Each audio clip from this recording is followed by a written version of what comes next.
you play PUBG Mobile? Maybe you never run out of stamina. Maybe you're always aware of your surroundings. Maybe you're an amazing cook with the pen.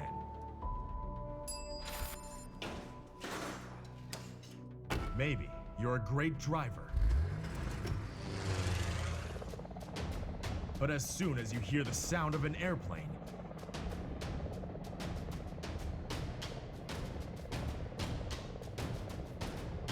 you get into the zone.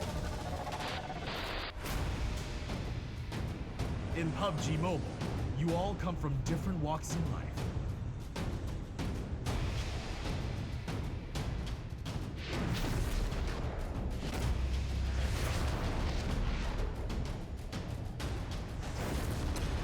But you face the same dangers on the battleground.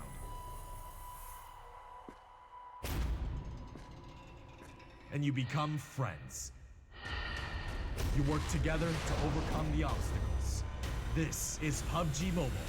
There's a number one in all of us. Welcome to the PUBG Mobile first anniversary party.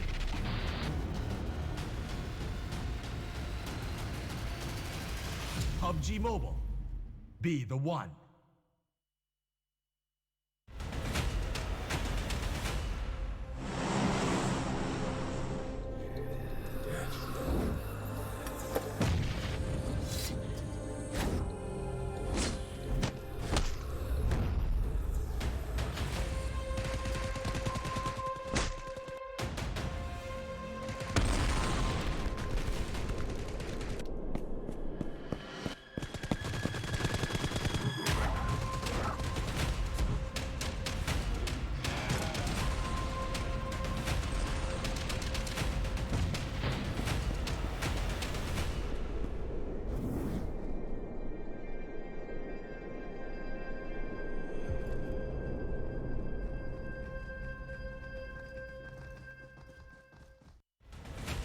Zombie, Darkest Night, the newest mode in the zombie universe, is here.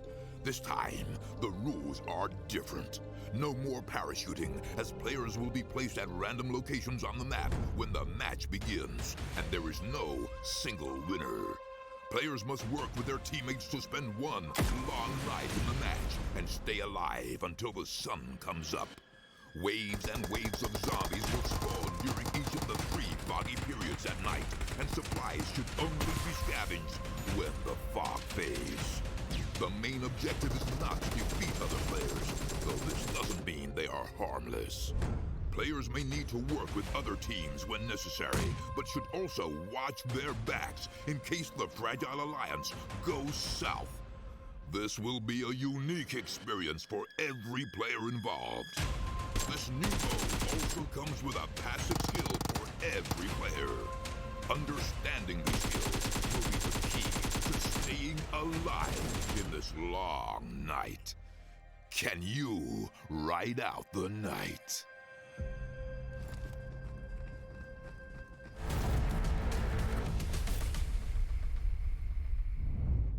Really hit him? Oh, nice. Here, let's that's it. Good start. They lost a player early on, but they went to the adrenaline going. This is a competitive match with money on the line. What's that from the PMCO Club? I think fancy kills as well onto Epic and M19 was close originally. And how many teams here? 5 or 6, maybe even 7. They all have to making a mistake. Yeah, they're not on the server anymore. Lux is trying to stay alive, but he's picked off by BMF. There's still smoke sounds to cover up the angles. Oh, Erangel. Yeah, he's trying to see if he can get any placements. Erangel done that. And there we go. 4 players alive, and these nades are coming out, all on towards Epic. Oh, and they're all eating the dust.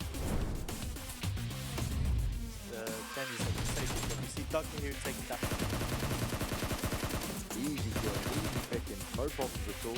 Not on one of the Epic players. Kuma under heavy pressure, and it's Flex delivering it this time around. 15th place, so Trust is the only one left alive. He's being system fair, okay. They've got a mini cam here for Sanhok, trying to make it well. That's a weapon. Both RPG and both Blood and Soul Africa have 200 people, but they don't push up to them. So Africa, they're getting the best sleep and they're third time Blood. Oh! Mackie tries to hold it to the cover and trying to stay up. Poke. Oh, he didn't check it. Could see it. Kill. Getting it done across the board. Mitchell really nice position. He jumps up. How does he get away with the first kill? Looking for the second champions there, but he can't get it done. Champion manages to save the day, but he will jump on, jumps out. He actually gets ignored. How was he able to get that done? He then dives down to the blue, but it worked out. See if he can go down a little bit more in terms of the kills. We see Cooper playing it very... Whoa. Rodini has gone down. That's scary. Oh, this is really nice from Socket. They're dropping utility down. The grenades are coming out. Like you said, from far away, very... No! Oh! BKB! What? Wait, hello? There we go. Hey, why would you... This is Game Survive. They're staying in. Welcome to the lobby. They're struck. Gonna have to leave him be.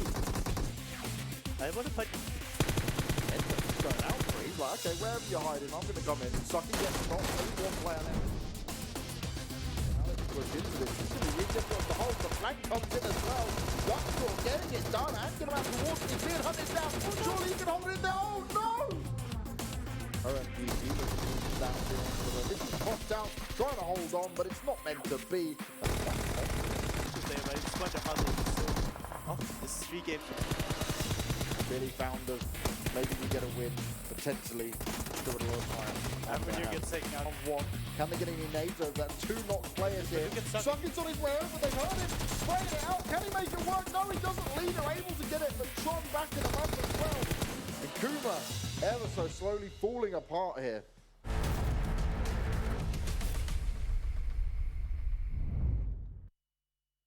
It's our second day here at the PUBG Mobile Club Open 2019. And then we're looking at 2 different groups, this time C and D, that will be battling out, going head-to-head to see who can come out on top and how they will affect those standings. You've got me and Larson to take you through all the games once again. 4 matches coming your way. And everything we learnt yesterday has to be put on hold for just a little bit because it's a whole new lobby, all different teams. But there's a couple of notable teams at least, right? We know 3D Max from an organization point of view, but this group is, at least in terms of name value from what we know on the outside, a little bit lesser, but to me, that makes it more exciting.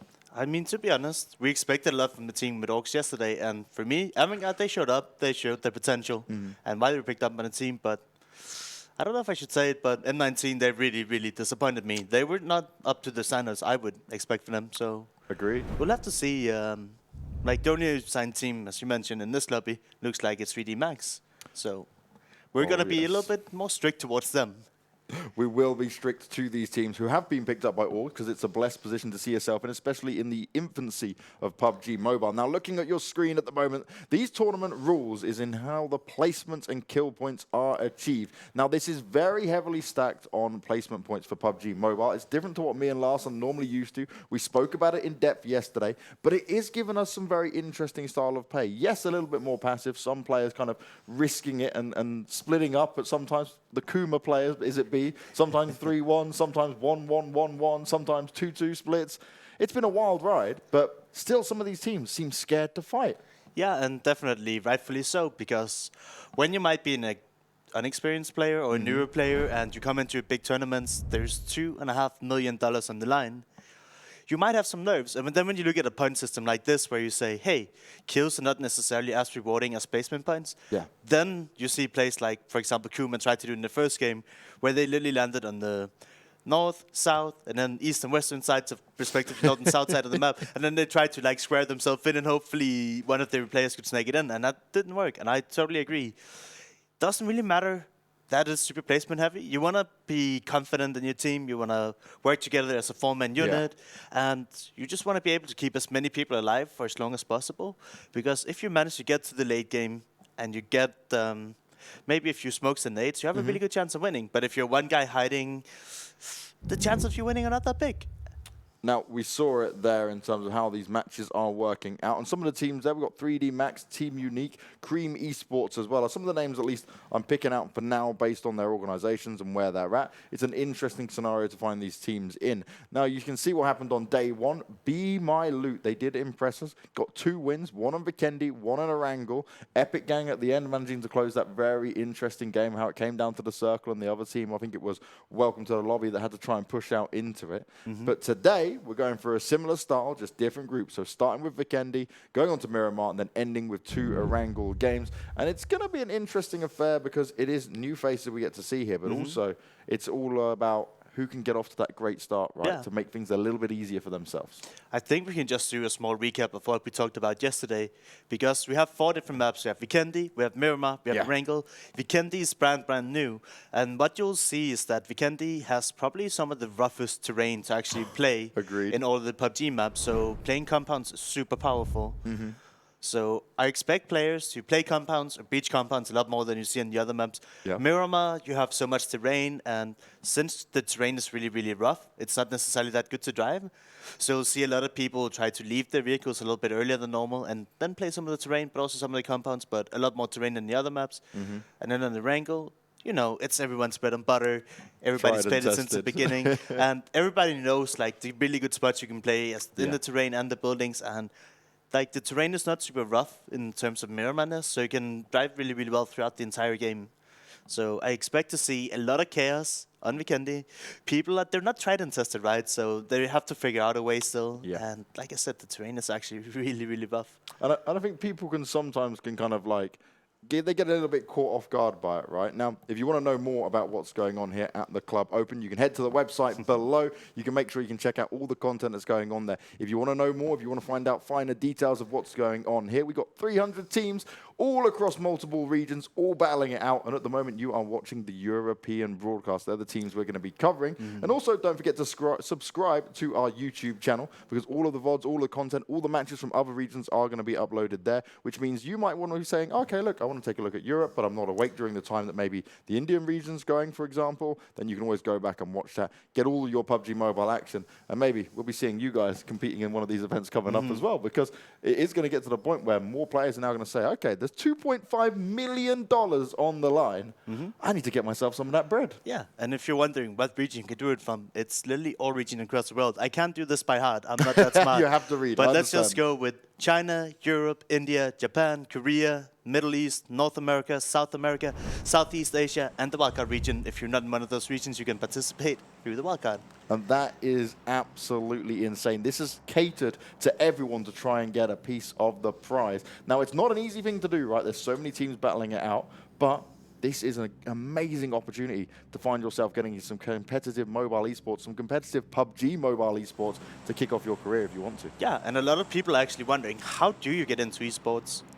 Well, I used to be a PUBG PC player pro, and the way I started out was literally, I knew a buddy from an old game, and we used to do really good in this other game, and then just, hey, do you just want to go play a few games with me? And then, you know, we just started playing together. We found a few more friends.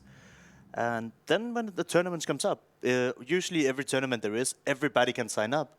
And if you just practice with the same guys for a while and you manage to do well, then it could be you at this tournament, potentially.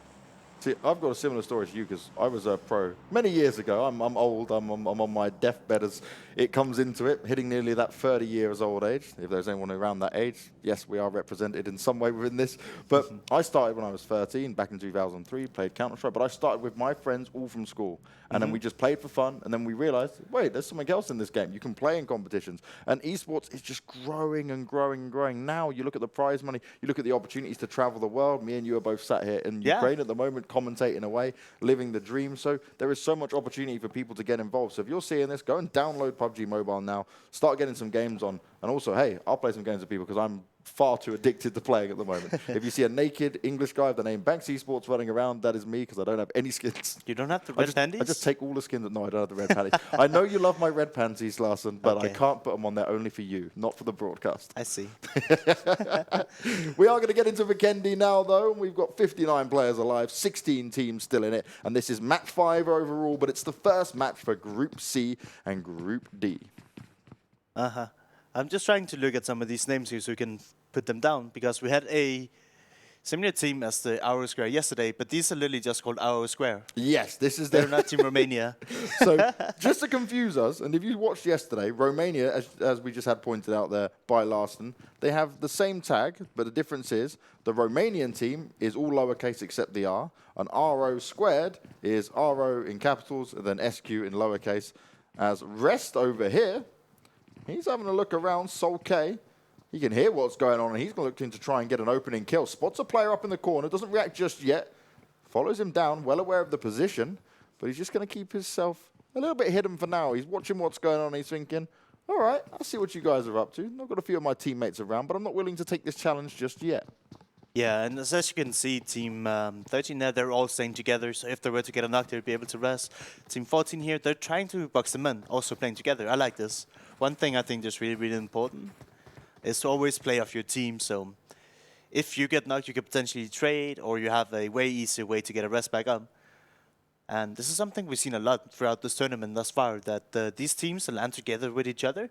They opt more often than not to actually try to fight the opposing team.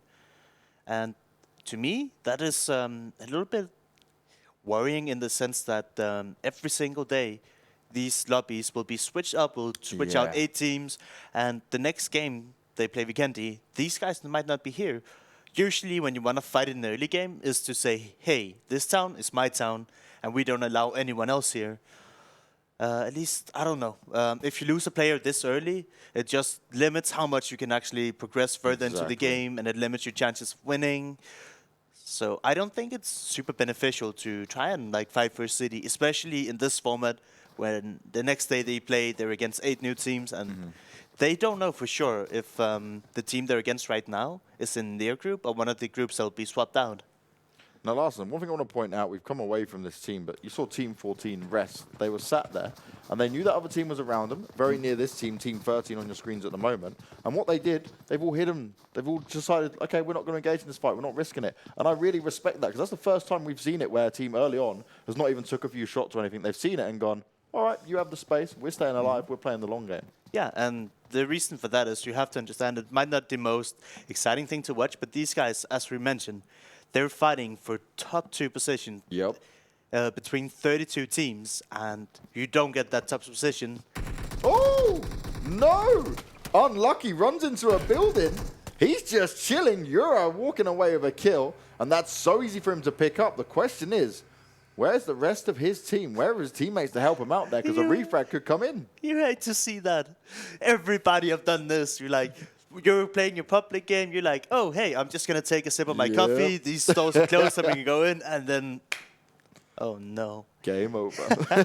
But yeah, this is why you should never go alone. If he had a teammate with him there, or 2 or 3, then they would have been able to trade. But how do you predict that, James? I don't think you can. So just a sneaky guy sitting in a corner. So it's even harder on mobile, right, in comparison to doing it on PC. But I just call that the lazy peek. And we might just see another one happen here. And straight away, they're just hiding around. More kills looking to come in, but he's got his teammates to help him out. They're spraying away. He's low on health, and he's going to be eliminated. Walks away with only a knock. And Unique played it exactly the way you just explained how it should be played.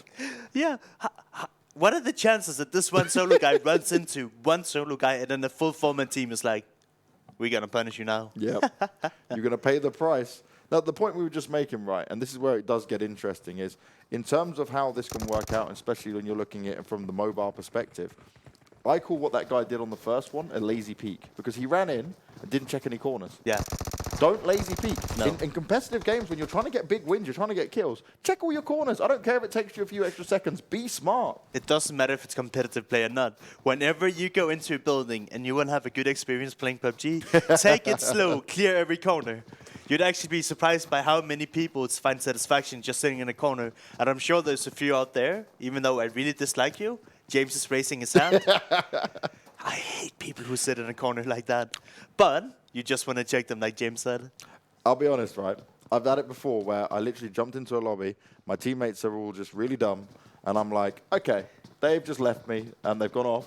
So I'm just going to sit in the building because it was the best option I had. I was like, I'm going to have to just play the long game. So I've been that guy. I'll admit it. I'll take the hits on this. But I agree with you. The best and fun way to play is to just be smart with it. Camping is very boring overall. But I was just like, I want to win. Don't ruin my win ratio.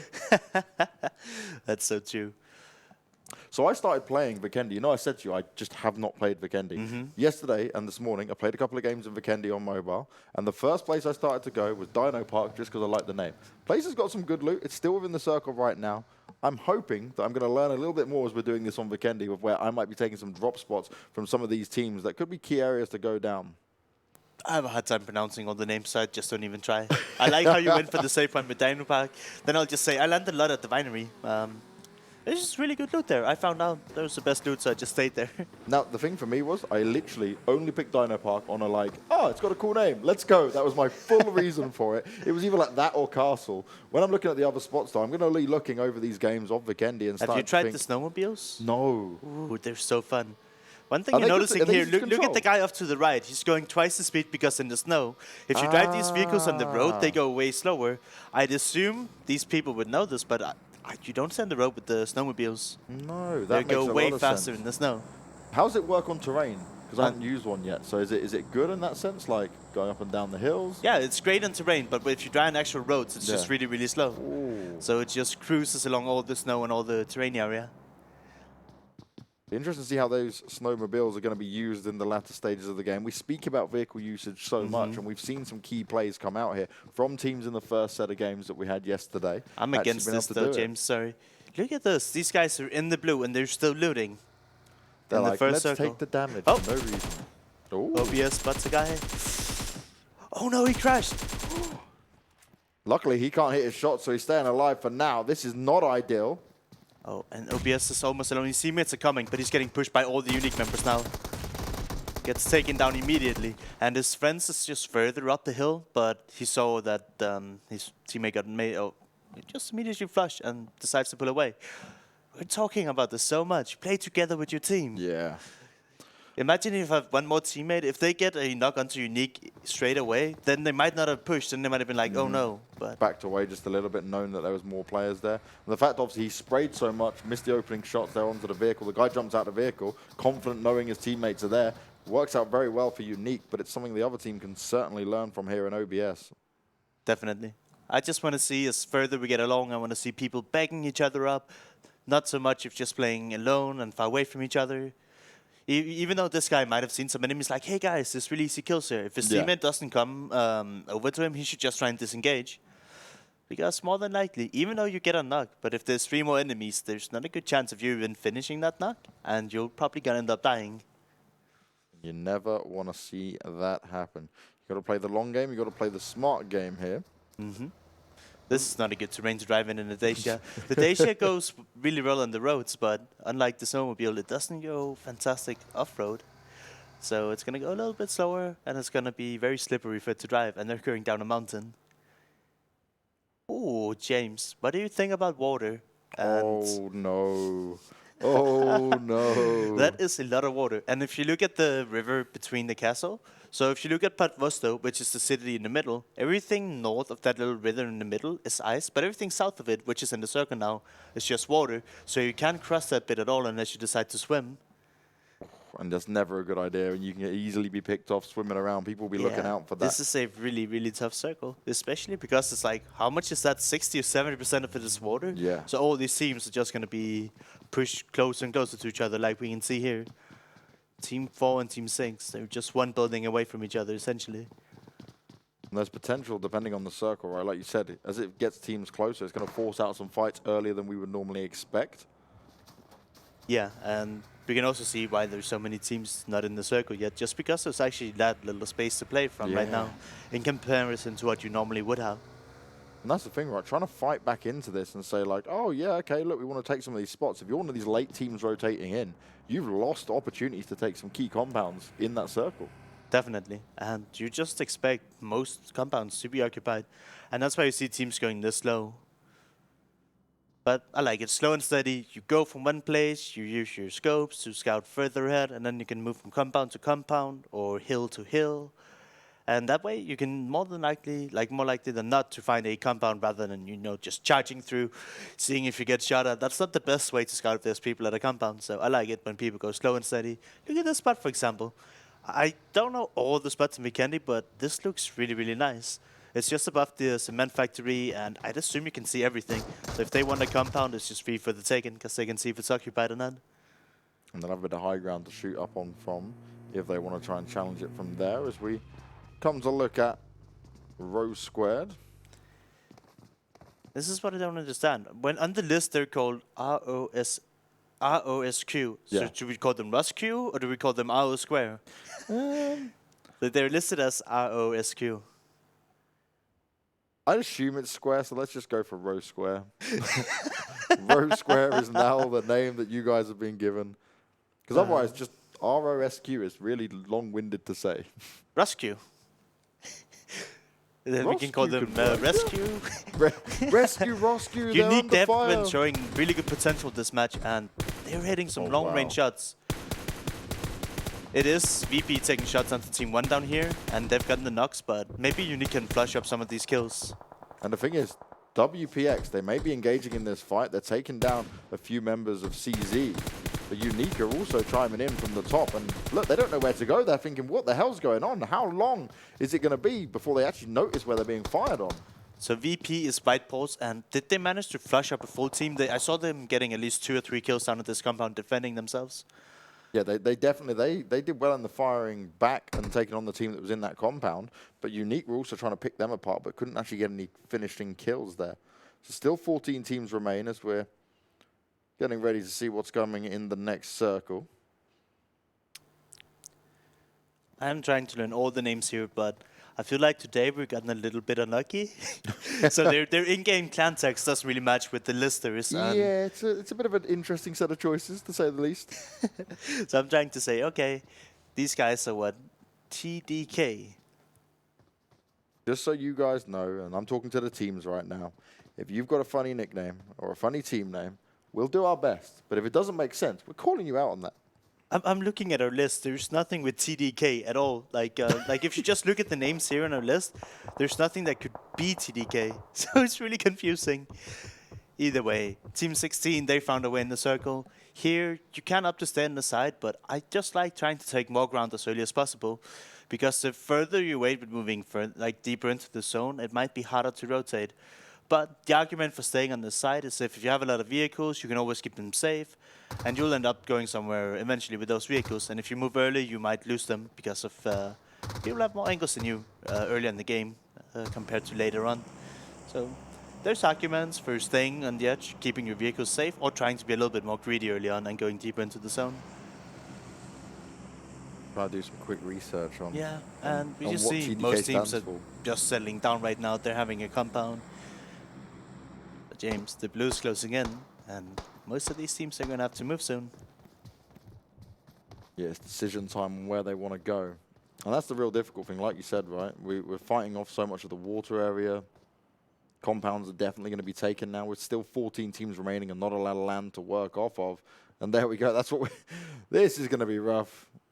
Oh, there's literally basically no teams inside that portion. And it looks like the only compounds are just by the water, and I don't expect that to be in for long. So when you look at the right side of the circle, there's a lot of hills towards that area. Up to the northwest, there's also a bit of a hillside you can play. But towards the center of that circle, it's really, really, really bare, and that cannot fit a lot of teams. And right now, I think this is the slowest game we've seen thus far, with 14 teams and 50 people alive past Circle 4. So they've played really passive thus far, and there's absolutely nothing wrong with that. But oh boy, they do not have a lot of options to play from right now. As soon as those edges get occupied, it's going to be really hard to find a spot to play. Wait, he got shot out of the... Look at those shots. That's a drive-by. You don't get to see those very often. Sometimes it can just work out as WPX, White Pulse, trying to make their way here to do some extra damage, get a few more kills up on the board. 2 knock players here for DM, though. This is less than ideal. And they actually get fully wiped here. These were the guys.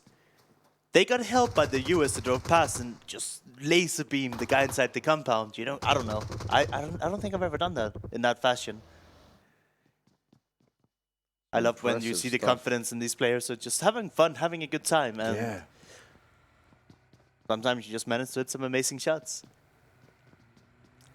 So that will see DM Storm eliminated, sadly for them. Trying to hold on, but wasn't meant to be. I don't know why. Whenever I see people camping below a bridge, I'm just like, this is a fantastic spot. Because this late into the game, you just can't be seen from anywhere. And it's actually really good cover. We see Team 12 here. They have a little bit of a split, a 3-1 split, trying to take as much real estate as possible. As long as you don't get pushed, it's really good. But if their solo player gets scouted out that he's alone, he can get punished for it. So you have to be really careful here.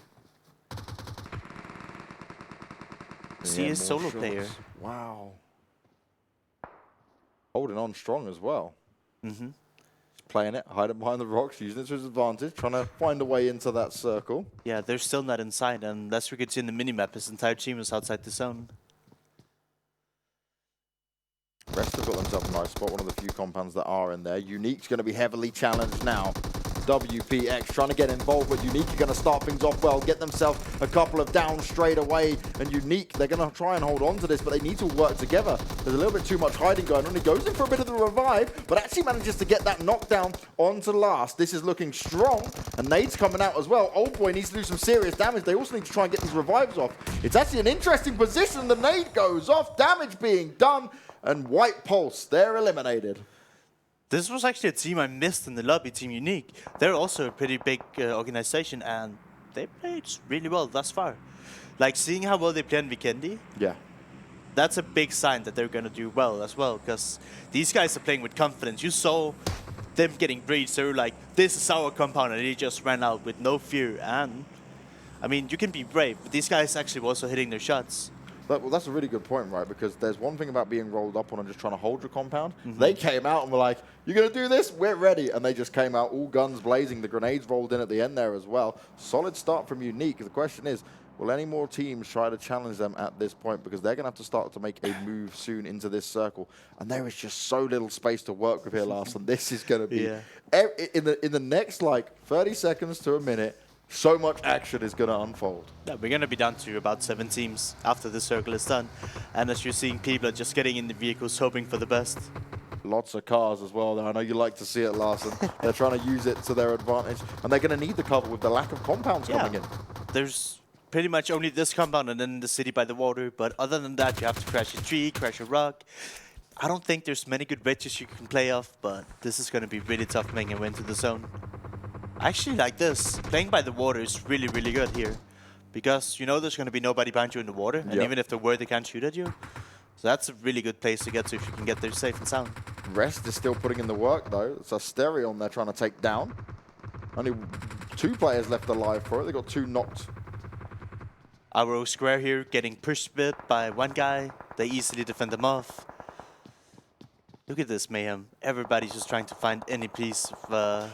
The kill feed is being lit up right now. Everyone is just dropping down. And this is because they are fighting for very small areas.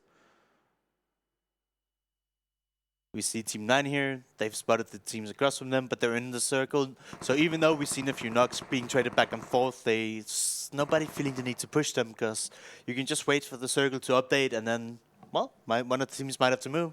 Or they might both stay, and then if they don't have to fight each other and finish each other off, then you can get higher placement points. So, easy pickup. Looking for the second one. Does a lot of damage with it as well. Euro maybe taking damage from the blue, but he's also putting the hurt back onto some of the players in front of him. CRM's come up into this as well, and they lost a player early on to Rose Square when they were trying to fight him off, but they are still believing that they can hang in there for a little bit longer. Great use of the vehicles and the smokes, Larson, which we love to see. Definitely, and I'm loving to see how creative teams get to find these spots they can play from. Have you ever played here? I don't think so. You just manage to make your own compounds wherever there's just a little bit of cover and fending off. And that is why I love Battlegrounds. You can do so many crazy and unique plays. And here we see Team Unique. They just found a rock and a little bit of a slope, and they're good to go. A rock and a few trees, and you have yourself a safe spot. But I believe that was the last vehicle. Ultra getting shot up on. Double knocks coming in there from Rose Square. Unique still chiming up on this as well. There's so much happening, and now there's 3 down players all next to each other. That car's under fire as well. Ultra Stark is in such a good position, at least to keep himself alive for now. Going to get the first aid kit off, but will he be able to get a chance to get the revives in? His teammates need some serious help. Is he popping a smoke grenade? Didn't his teammate just get killed there a second ago? Oh, no. Oh, no. This is scary. You can see him as well. They're so close. All right, teammate decided. We're not in the zone. We have to fight for a compound. They're taking shots across the road or under the bridge, but Team 12 here, they're just biding their time. I don't even know if they're aware of this, that there's a team at the compound they're actually at. The B13 Golden Boys. He's trying on to keep fire. going. Oh no, oh no. Where's he running to? He's trying to stay alive. Takes a lot of damage, but he won't get knocked down just yet. Asterion here, they're all under the bridge, but this is less than ideal. They're taking a lot of damage, and if anyone wants to barrel some nades out towards them, they're so clustered together, it can be devastating. And look at your favorite panties, Larson. Oh no.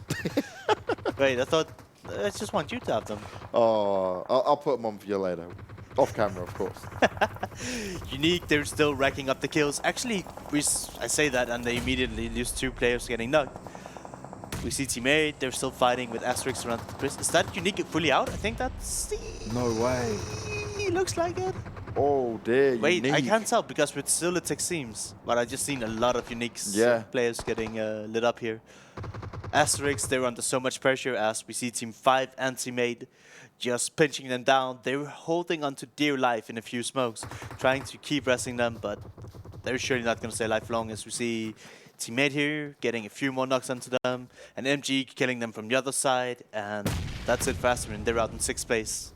Full respect to 99 Problems, by the way. They've got Asterion on one side. They have another team in B13 Golden Boys right on the edge of them. And they're just taking their time. Look at this. They're waiting. They know, like, okay, you're going to come to us. We've got the compound. We've got the advantage. You guys can fight. And if we want, we'll third party it when ready. Yeah, they just let Teammate roll up to them, and then it didn't make any noise.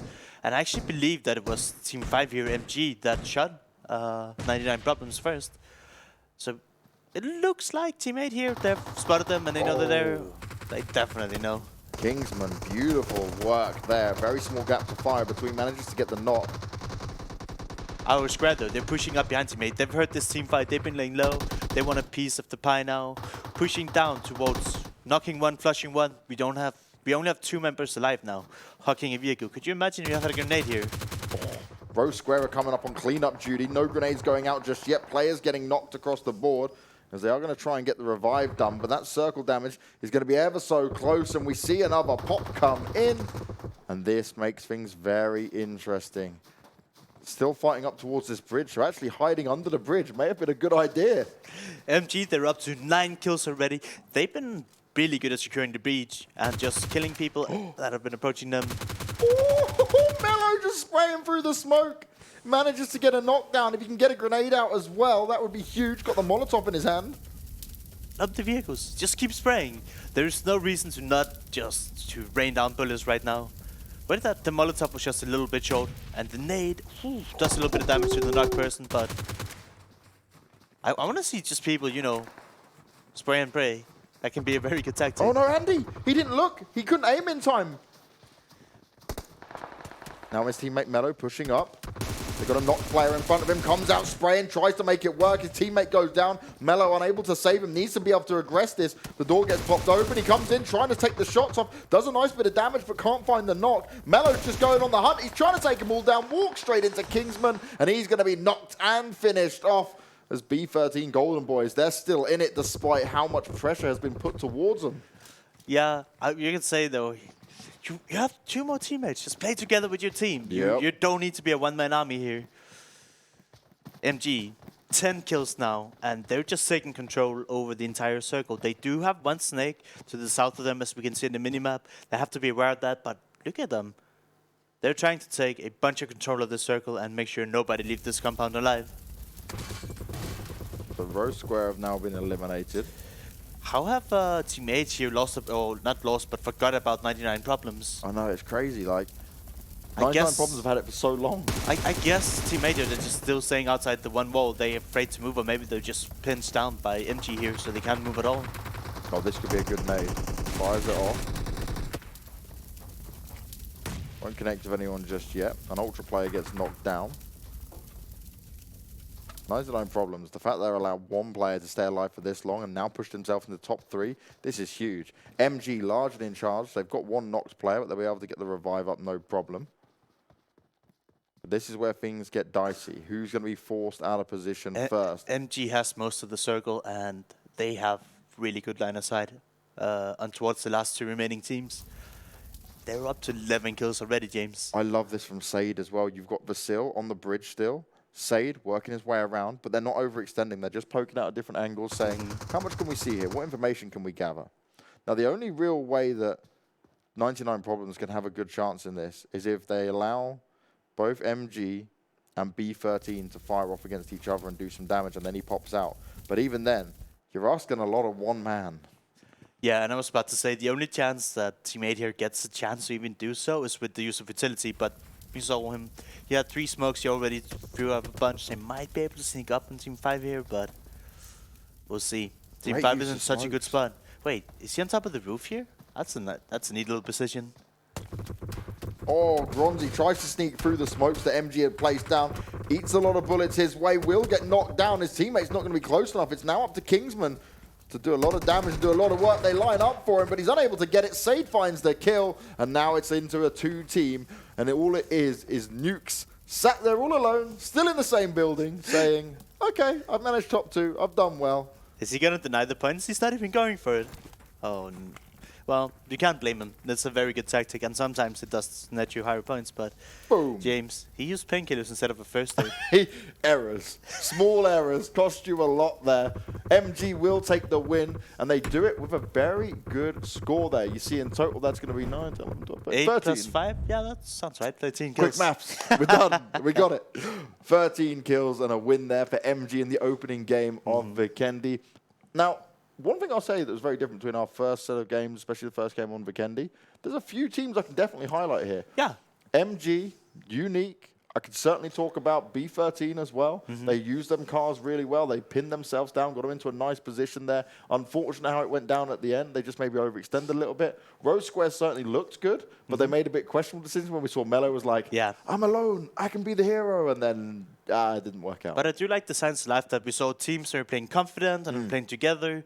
A few times we saw a few solo players get out, but you know, It happens. it's sometimes you just want to be like, I carried this game. I did something amazing. I want to get on the YouTube montage later on.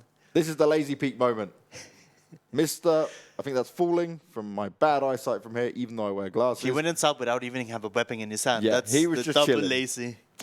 Hey, I like that. So a lazy peek is if you run in with a weapon, guys, at home, and then you don't check any corners. A double lazy peek is when you come in, just all bare hands and think, oh, I can just run in, and you still don't check anything, because then there's no way you're going to be able to pull that gun out in time and do some crazy 360 headshots. It's just not going to happen. Here we see Unique getting crashed, but even though they get a few members knocked down, they trade back and forth. Yeah. They're still confident in taking the fight, and what an 8 to finish it off there.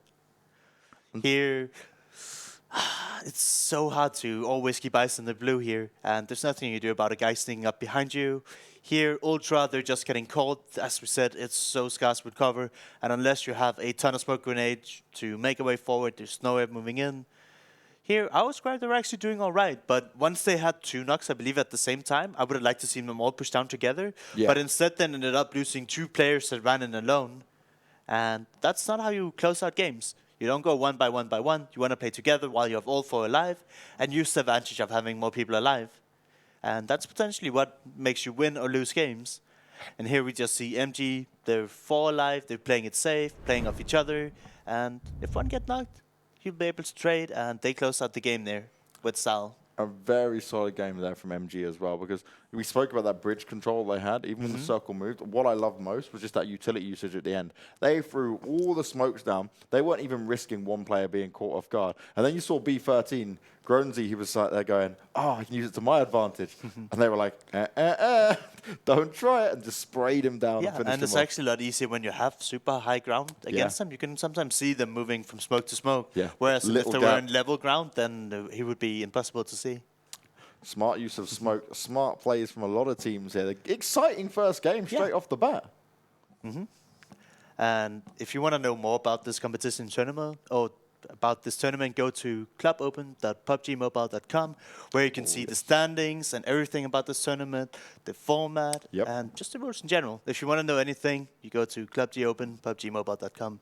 And also, if you missed any of the games, if you didn't see yesterday's games, you can look back on the YouTube channel and see it on all of the VODs. Do make sure you subscribe to that YouTube channel as well, because there's plenty more PUBG Mobile action coming your way from all the regions, and that's what's the beauty of it, because yes, we're commentating this region on right now, Yeah. but some of the other regions we can't watch, so even we're going back and saying, all right, let's have a look and let's see what's been going on through the other regions, because what's going to be interesting is, yes, this is all the moment, just regional fights. When it comes down to the finals for that $2.5 million, that's when it's going to get interesting. How are the top boys from each area going to be able to fight off against each other? Yeah, we're going to have the top 16 teams across 10 regions battling it out in July, I believe it is in Berlin, for the first time that all these international teams meet each other. And that's what we're fighting for now. Europe will have 2 slots. Yeah. So we have 32 teams right now battling for just 2 spots. 2 spots is all that will remain in Europe. Out of 32 teams, we'll be whittling that down ever so shortly. Game 2 will be coming your way in just a few seconds, but what we're going to do before that is go to a break, catch ourselves and get a little bit of a drink, food, snacks, get ourselves energized. I recommend you do the same, and we'll see you very soon.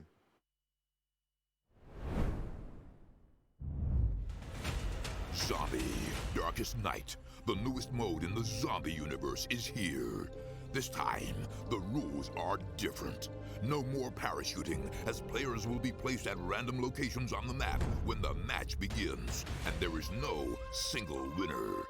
Players must work with their teammates to spend one long night in the match and stay alive until the sun comes up. Waves and waves of zombies will spawn during each of the 3 foggy periods at night, and supplies should only be scavenged when the fog fades. The main objective is not to defeat other players, though this doesn't mean they are harmless. Players may need to work with other teams when necessary, but should also watch their backs in case the Fragile Alliance goes south. This will be a unique experience for every player involved. This new mode also comes with a passive skill for every player. Understanding these skills will be the key to staying alive in this long night. Can you ride out the night?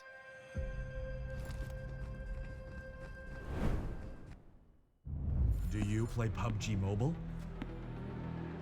Maybe you never run out of stamina. Maybe you're always aware of your surroundings. Maybe you're an amazing cook with the pan.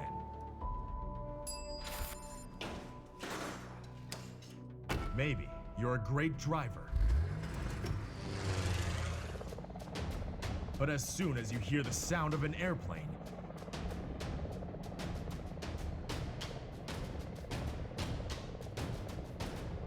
you get into the zone. In PUBG Mobile, you all come from different walks in life.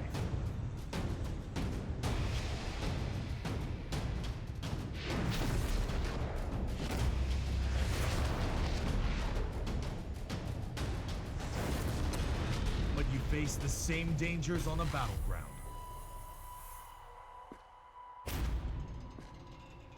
And you become friends. You work together to overcome the obstacles. This is PUBG Mobile. There's a number 1 in all of us. Welcome to the PUBG Mobile first anniversary party.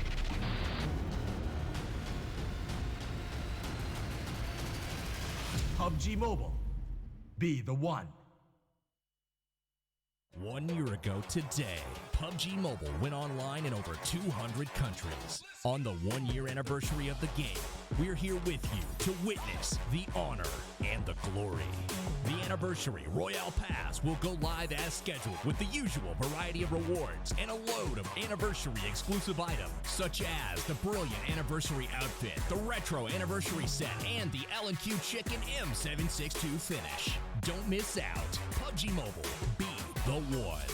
UC spent in Royale Pass will be fully refunded as your Royale Pass ranks up, so you can buy next season's pass. Royale Pass, you deserve it. Royale Pass Season 6 is here. This season's theme is 1 year anniversary of PUBG Mobile, with lots of rare items. We've also added lots of more realistic and hardcore items to your Royale Pass rewards. Turn yourself into an elite soldier. UC spent in Royale Pass will be fully refunded as your Royale Pass ranks up, so you can buy next season's pass. Royale Pass. Ha! Gotcha. Royale Pass. You deserve it.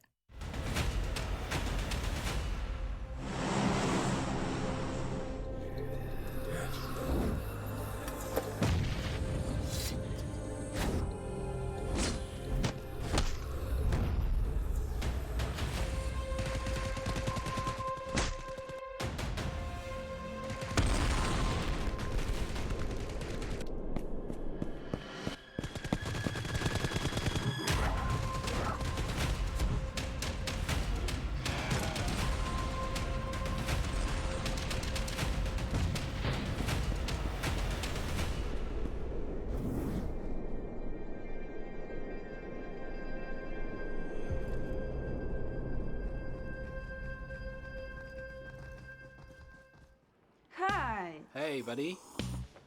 Yo, Mike, are you ready? Wait. Should I go with the UMP9 or use it? Sun's out, guns out. Gear up for summer. Ready? Okay. Well, Ready? sorry. I'm late. Any plans for fall break? Happy graduation! You made it, bro. So proud of you. Sorry I'm late. What a day. I hear ya. Get Come this. on! Hey, Watch out! Take this! that's Hey! a real battleground. Are you ready?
Miramar is coming up next for match 2 for Group C and D. And to give everyone back home a little bit of a taster of what's been happening. Now, you can view this on the Club Open PUBG Mobile website. You know where to head over to that. But me and Larson will give you a quick breakdown. So Magic, MG, they came away with a first place. And they got 30 placement points and then 13 kill points, giving them 43. Now, less than our first winner for Group A and B, right? They had 17 kill points on the win off the back of it. But that's a good start either way. 99 problems. That second place netted them, only having 2 kill points, right? But they got 22 placement points for it, which is the huge reason why just hiding away sometimes, sitting back, chilling, can work out. Definitely, and we see that working out for the solo guy, just hiding in the shack. And those 99 public, I'm so pinned down there for the longest time. Because first they were fighting with, I believe, Asterix, which was underneath the bridge. Then we had Team 8 pull up on the other side of the fence of the compound. And then Magic, our game winner, took over the bridge after Asterix got defeated. And we can see the scoreboard here. Hey, we got the scoreboard. I'm down. I love it. So in terms of how that actually worked out, despite 99 problems actually coming in second place, right, they only walked away with actually third place because B13 Golden Boys, they managed to get the job done with 27. Rose Squared up there in 4th. Team Unique, now a lot of kills, 8 kills up on there, but got eliminated early on there, less than ideal for them. But still, they can be happy with how that performance was overall, I'd say. What I just want to point out from Unique is they had to make a lot of really tough rotations. Yeah. And the circle prior to where they died, they had to use their last vehicle in the sense that it got blown up. So they didn't have much choice to get into the next circle. And from where they were, I believe they were on the far right side of the circle and had to move to the far left. And when you use your smokes, your cars are blown up, there's much you can do. But as long as they were in the fight, they were showing really good signs of life. And I expect a lot more from Unique throughout the last 3 games of today. Now, if anyone was watching the broadcast yesterday for Europe, we found a team called Kuma, and they gave us some very interesting moments. We have not yet found a Kuma in this lobby, which could be a good thing, could be a bad thing, could be less entertaining for me personally, but either way, we'll see if another team decides to do that. It's a bit of fun we're having with that team, who actually did have a good performance at the very last game. So now on Miramar, very difficult map for rotations, a little bit harder for vehicles playing into it. You really can't afford to be kind of making these early mistakes in real rotations because you will quickly find yourself being caught off guard. And the toughest part for me, as I used to be a pro player, I used to be an in-game leader, is keeping the vehicles safe and sound until about circle 5, where that's usually the time where you can say, okay, now you can actually manage to play the rest of the game on foot. But if you were to lose your vehicles and you're in a bad spot in the zone, it's so devastating to try and make it across the big open terrains, so usually leading to you running like across a big field, then you have to run up a mountain, and usually on all these mountains and hilltops, there's just people above on top of them shooting down on you. Makes it just, whew. You want your vehicles, but then again, when you think about driving around the Miramar, usually people, they set up roadblocks so you can't use the roads, and when you have to drive up the hills, you're just slow, it's bumpy, and Picado is occupied by 3 Team C. I like this. Picado was a great place, and we didn't have anybody landing Picado yesterday. This is going to be a rough ride for one team for sure, right? There's always going to be some sort of fight. I don't think they're all going to back away quite happily here. But the circle popped, and it was pretty fair. It was always a little bit towards the middle, gone down more towards the southwest. But I think a lot of teams were already inside of it, which will give them a better opportunity to say, okay, we can define a little bit of a position advantage here and kind of try and grab some space where we want. Oh, dear. Is he going to be lazy or is he going to be double lazy? Oh, no, he sees him, right? He saw him. He got the weapon out. He only had a Winchester. Go back to the fight. I want to see that. Yeah, it's okay. There we go. Okay.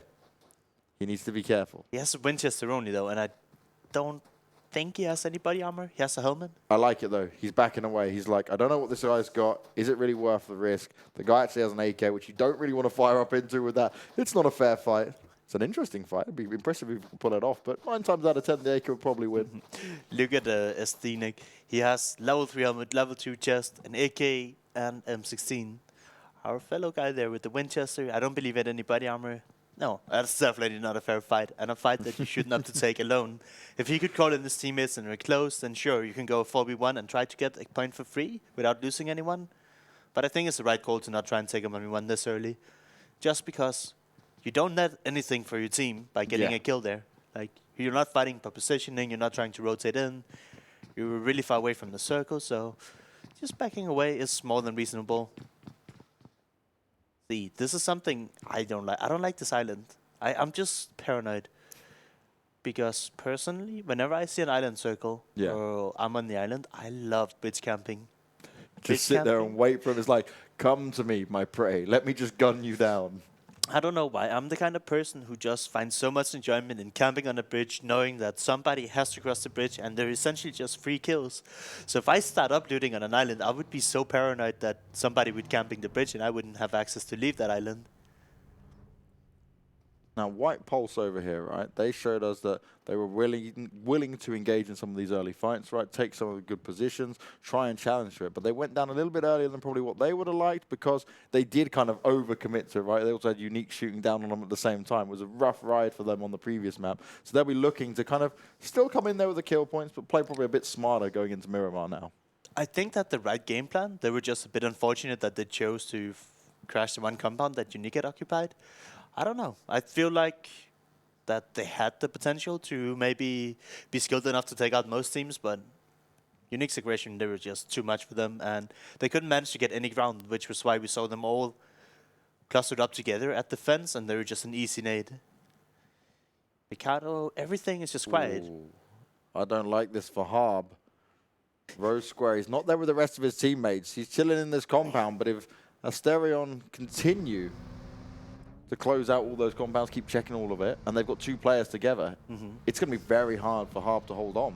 So since we have the people that are checking compounds lazy, and we have the double lazy when they go in unarmed, what do we call people that just sits in a corner and camps? Give me a second. Let's think about this one. Also this one. The passive fool. Yeah, I don't think we should call. I don't think we call anyone a fool.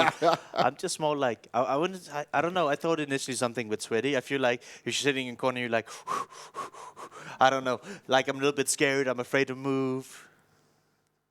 What about sweaty camper? Sweaty camper. Okay, we'll take that. That's not too offensive, right? No, definitely not. Unique here. They're creeping up. Where's this Hacienda and Los Jonas, right? And they're here at Magic. And if you think about it, placement points are so important in this format. And Unique, I believe they're a team that want to go all the way. And what better way of denying placement points than defeating and trying to kill the #1 team from last game? But could it be more than they can handle? That's it, right? It comes down to, yes, we can have that confidence in the individual ability. But when it comes down to actually taking that fight and you lose, both of you lose a couple of players and then you maybe try back away, then you've just hindered each other even further. Yep. And you can see we still have 16 teams alive and all 64 players staying on the server. That is very unusual for 7 minutes into the game. So I think people are just starting to realize actually what they're playing for, which is essentially a chance at getting to the grand finals, and throughout this year having a chance of taking home $2.5 million. I'd like a bit of that money, please. I'll happily take some of that 2.5 mil, life-changing amount of money. But James, then we would have to be good at playing the video game. But you are, and I'm good at memeing. I have my naked mobile character to run around. I would like to think that I were, but I haven't put in enough effort. Okay, let's translate your incredible knowledge and the fact that I play a lot of PUBG Mobile because I'm always traveling and that's my game to go to. Then we just need to find 2 more people. So someone in chat right now, if you want to join up with me and Larson, we're ready to take the events by storm, PUBG Mobile style. Fantastic. I love it. Yeah, I'm just going to say, hey, we're going to sit in these houses. When the circle moves, we're going to drive away. And then I'll be the sweaty camper, and then you guys can shoot us stuff. So what am I then? Am I going to be the lazy peeker? I mean, if you want to. Well, I'll do it with a gun in my hand because I'll have that confidence. I don't think if we make a team, we'll have any lazy peekers because I am like, I don't want to say toxic, but when people make mistakes at the higher level, then you call out your teammates and say, hey, you did this wrong. You want to focus on improving on this. So maybe not toxic, but you have to give criticism and, you know, tell your teammates what they can improve on and, you know, what they're doing wrong. That's pretty essential to growing, is being able to handle criticism. Look at that distance. One of the Ultra players just landed it onto DM.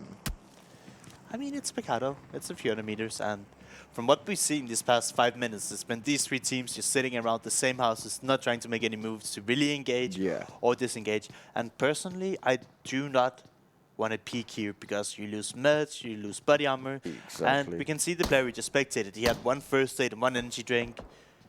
You don't really want to have to spend those already, and one of their guys just got knocked. So you split Picado between 3 teams. That means you don't have a lot of loot. And when they're on top, I call that building the 6th story just because it's a tall building. Ooh. And look at 3D Max. They're straight center of the circle and they're gifting an airdrop. They're like, all of our prayers have been answered. We have the drop, we have the zone, and now everyone else has to come to us. One thing, I don't know if you can like say it's fair or not, but in competitive PUBG and airdrops, I'm just like, if they land on you, you grab them. If they land somewhere in the open, nobody gets them. And I do remember qualifying for PGI, which was the biggest PUBG tournament on PC ever. Yeah. In the qualifier stages on LAN, we landed in South Georgia Bowl. And in one of the games, we had 2 airdrops land on top of each other in the early game in South Georgia Bowl. Just like, well, we're going to win that game now. Fantastic. Fantastic. You very much. Yeah. And you know, it's the same for 3D Max here. It's like, especially in competitive PUBG, you only really go for the airdrops that are very low risk. You kind of, when I play public games, I will kill myself more often than not going for airdrops, and I'll be happy about it. By the way, just so you know, because you would get tilted playing with me. I'm that guy that sees a drop that goes in the water, and I'm like, hell yeah, no one's going for that. That's mine. Playing public games and airdrops, I'm all in. And we actually see 3D Max getting caught off here, right? Ooh, no, this is not looking good for 3D Max. And they had a player straight smack center in the zone, so a little bit of a lucky rotation. And this is something that happens quite often if you don't rotate together as 4 people, because one guy will be like, hey, I'm safe here, and they'll be like, awesome, you have a great spot, but then they drive a little bit carelessly, and then you can get picked apart on the way to your teammate. That's not what they would have wanted, like we were just saying, right? They had the supply drop. They also had a good zone position, but having that one player down early on is going to make things very difficult when they're going into some of these engagements. And, okay, we've seen this circle change already. We're getting over closer to phase 3, and that's actually going to make this very hard as more shots are coming in. And Untouched gets rode over as well as shot at the same time. MD have rolled up on 3D Max, and they're looking to deliver all the damage. Untouched goes down. 3D Max are stuck in a very difficult position now. You just don't want to compete against this. This is not something worth fighting for, and you've lost 2 players early on. So now they're down to 2, and they have the center of the zone. I would like to see those 2 players just say, okay, this is potentially not a game we're going to try to win. We're going to call it a salvage game. And I want to see them split up and try and take as much ground as now as possible. Actually, never mind. This guy's Sonic, just leaving it down to the last member. He's got low health. He's just been tagged up trying to run away. How did that happen, though? Because one guy was straight center, and the rest of this team has just been picked apart now, almost. I think we literally cursed them. Commentators' curse is real. We're like, oh, good zone, good position, you got the supply drop, and then they're dead. I just didn't realize it was just one guy, and the other 3 members were really far away. It's never how you want to play it. 3D Max is going to be questioning their decision-making. Sonic tries to put up a bit of a defense. It's not going to work out, though. He's going to go down. OBS pick up their 2nd kill onto 3D Max. And now 3D Max have 1 player who's just probably going to try and be that super solo guy, hold up and just fight for a bit of positions. But he needs to stay hidden. And, well, a map like Miramar doesn't allow you all that many options when these compounds start to get taken out by the zone. Definitely not. We did say one of the unique members get knocked off the side, but he got rest, and they're moving on again. It's pretty much only 3D Max have died thus far. We're down to 60 people alive. We see a few knocks getting traded. I believe Ultra and Rust Squared, they were in Picado, and these teams moving out of Picado now are clashing with each other. Unique, they've moved into the center. They're in Montenuevo. That's right, they're in Montenuevo. They got a really good zone here. Ultra and Arrow Square. They were the teams that were in Picado together, and they've just clashed out here below Kumisera, trading back and forth. Ultra is down to just 1 man remaining, while Arrow Square, they're really battered up, but they do have 3 alive. I take that back, they have 2 alive. Oh, brilliant work there at the end. Ross Squared manages to hold up, take the firefight. All his players knocked around him, but Harb will get that final kill. And Ultra, rough spot for them to be in, but Arrow Square consistently playing smart, good positions, taking the fights, but also doing it as a unit, which enables them to keep all 4 players alive now. Yes, they're going to have to spend some meds to keep everyone back up, but you won that fight, and now you can loot up around it. Yeah, I do think it's funny how these 2 teams managed to clash so far away from Picado. When they landed next to each other. You'd be like, oh, I see them rotate this way. Maybe we should take a different angle. We see They started off with that knock early on. One of their players and now going to be knocked down and killed off. 99 Problems also being fired at. And this is very much out in the open. This is where it becomes a lot more difficult to try and take some positional advantage and rest. They're going to come over the hill. Nades going out as well. 99 Problems have got more than just 99 Problems. They've got teams coming at them as well. Yeah, they're being sandwiched here, and Rest doesn't have any chill. They've already managed to knock 3, and it's just the last member running away here. Can he get away? He's desperately trying. Shots coming out. Rest Larion is there to pick him apart. Solke helping out as well. And that is going to be 99 Problems down and out of it with only 14 teams remaining. And Rest, the unit, they managed to jump up on the fight. 99 Problems gave away their position. Didn't have anywhere to hide, anywhere to run to. And then they get picked apart. But that's the problem with 99 Problems we've seen this far. They've been very keen to not fight. And you saw, like, when we were spectating, they were trying to go prone. And as soon as they lost a few people, they were just trying to run away. That is not how you win tournaments. Whenever you get under a situation like that, you just have to fight for your position and be willing to take the fight. You might lose a few people, but you can't just run away all the time. That's not how you compete here. Here, we're straight sent in the circle. The circle shifted onto Montenegro. We have Unique, we have the last member of 3D Max, and the other people that we saw on the screen, they're just going to be happy. When you're playing here and there's this much in the line and you're straight in the center of the zone, you're just like taking a deep breath and you're like, life is good for now. I'm happy with myself. That's, I mean, it's a really good feeling. Yeah.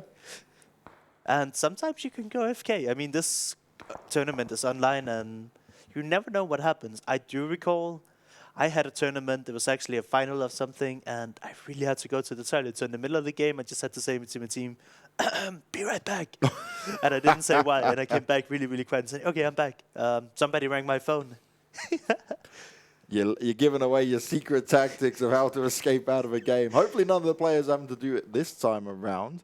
CRM and CZ, though, very close to each other. CRM aware, getting the grenades out. Rain Dex and Hoka just holding on, getting the bandages on, trying to keep themselves going. Smart use of the energy drink as well, so they're getting ready to either try and back out of this or just take the fight and take the challenge. But they are one man outnumbered in this position. This is happening on the far south of the circle, and the circle shifted really hard to the northwest. So all these 3 teams we're looking at here, they had to cross a lot of ground to get back into the zone as well. We see Team 1, they're trying to run away from this situation. They take shots from Miramar here, but Falling, he has a lot of aid from his team on top of the hill, and he managed to get out safe and sound. He's popping his own. He's like, haha, you didn't get me this time. But his rest of the team is still left behind. I'm a little bit curious to see him not stopping and trying to pick them up. You see CSAT, they're also running away, but it's on a buggy. Long range, trying to get it done, spraying out for dear life, unable to make it happen. And okay, the damage from the zone isn't huge, but it's still going to chip away at him, and it's not really time that he has to waste fighting that off. He needs to now get moving, and CRM have to be cautious here. They do have a Mirado that they're all getting into now. But with so many teams ahead of them, it's not going to be easy to drive into the zone here. They're going to be under a lot of pressure. Here, Falling, he was the lone survivor that got away in the minivan.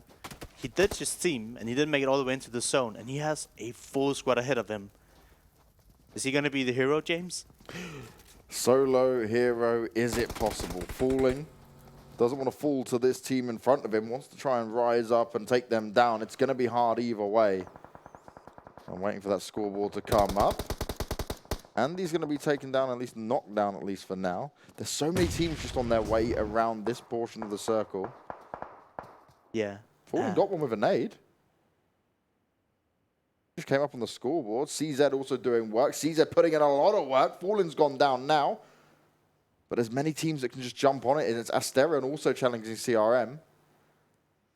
And this is where it gets crazy, right? Because we're at phase 4. Circles are ticking away. Players are taking extra damage here. Looting has stopped to a degree, right? We're seeing less of the looting go down. And these rotations become very difficult, especially if you've managed to not keep a vehicle or not even obtain a vehicle throughout all of this. And now we're starting to see, if you try to engage in a fight here, you have to be really certain that nobody can take shots at you. Because if you were to engage, you can get third-partied, fourth-partied, fifth-partied. So shooting at these vehicles, I mean, you might get a kill, but you can be hit from so many sides. And you can see we still have 14 teams alive, 43 players in a relatively small circle. This is when it gets really, really hard to take fights. Yeah, and look at Row Square, right? They're trying to fight teams who are in compounds. They've only got the mountains to kind of give them a bit of cover if they want to duck and dive, jump up and down them. There's a Asterion there trying to take some further damage here. He's going to go out to the play zone. CRM was shooting up on into him, and CRM have kept themselves covered up by the smokes, but now they need to get a move on. They can't afford to take too much damage. DM comes around the corner, and they're going to start coming up into this. Asterion hips. He's trying to fire back, but it's not going to work out. Shots coming across the board. Play zone is ruining lives and ruining teams, and this is where all the action kicks off. James, if you look at the top right, you can see the new circle. And oh boy, there is not a lot of place you can play. It's a big open field, and then a little bit of the hill is still in. This is going to be very chaotic. Where are teams going to be fighting for these spots? Because it doesn't matter where you look, where you turn. With 12 teams remaining and already a circle of this size, this is going to be chaotic. And the only way you can really play the field is with vehicles. But like you mentioned, you have to pretty much sacrifice all your vehicles to get into this part of just the game. So not a lot of people will be able to play the zone here. And we see Unique losing Yasha, trying to take a little bit more ground, just get caught off. I do think Unique still have a few players alive, but they're not looking super healthy. We see Team 1, the circle shift away from them once, shift away from them twice, and they're not having a good time trying to make it into the next zone. As we see them go down in 12th spot. Picked apart. The next team eliminated. CRM's gone down as well. White Pulse still within it, still trying to fight off. I've also seen Rest up on the scoreboard as well. Bro Squared Harvey goes out to the play zone, at least not for now. Can they bring him back up? Can they try and fight out of this? The damage is in a so-so position. Yeah, Harvey This is the last member of Bro Square, and he's not afraid to take shots here. He's just taking shots all day long. He wants to try and take these vehicles out as well. He doesn't know how many players were within it. He's not trying to play passive. He's like, I may be solo, but I'm going to get kills at least. Because he knows how many players are going to be around him at this point. He's also like, don't drive near me, don't come near me. We're many guys here. And he managed to scare off, who was it, White Pulse? There were 4 men up. They even killed off, I believe, at least 2 or 3 of the row squares, so they should know that area's kind of clear. But because this guy was making so much noise, they were funneled into other teams, and that's why you see so many White Pulse members go down outside the zone.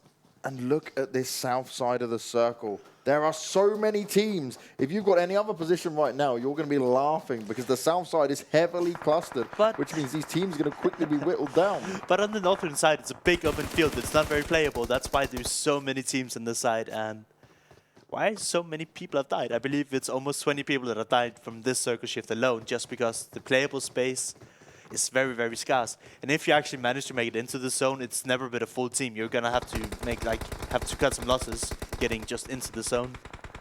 Now I love this from DM. They're playing very smart. They've got a bit of high ground here. They're looking around at all angles. They keep popping up, making sure, okay, is there a team member around?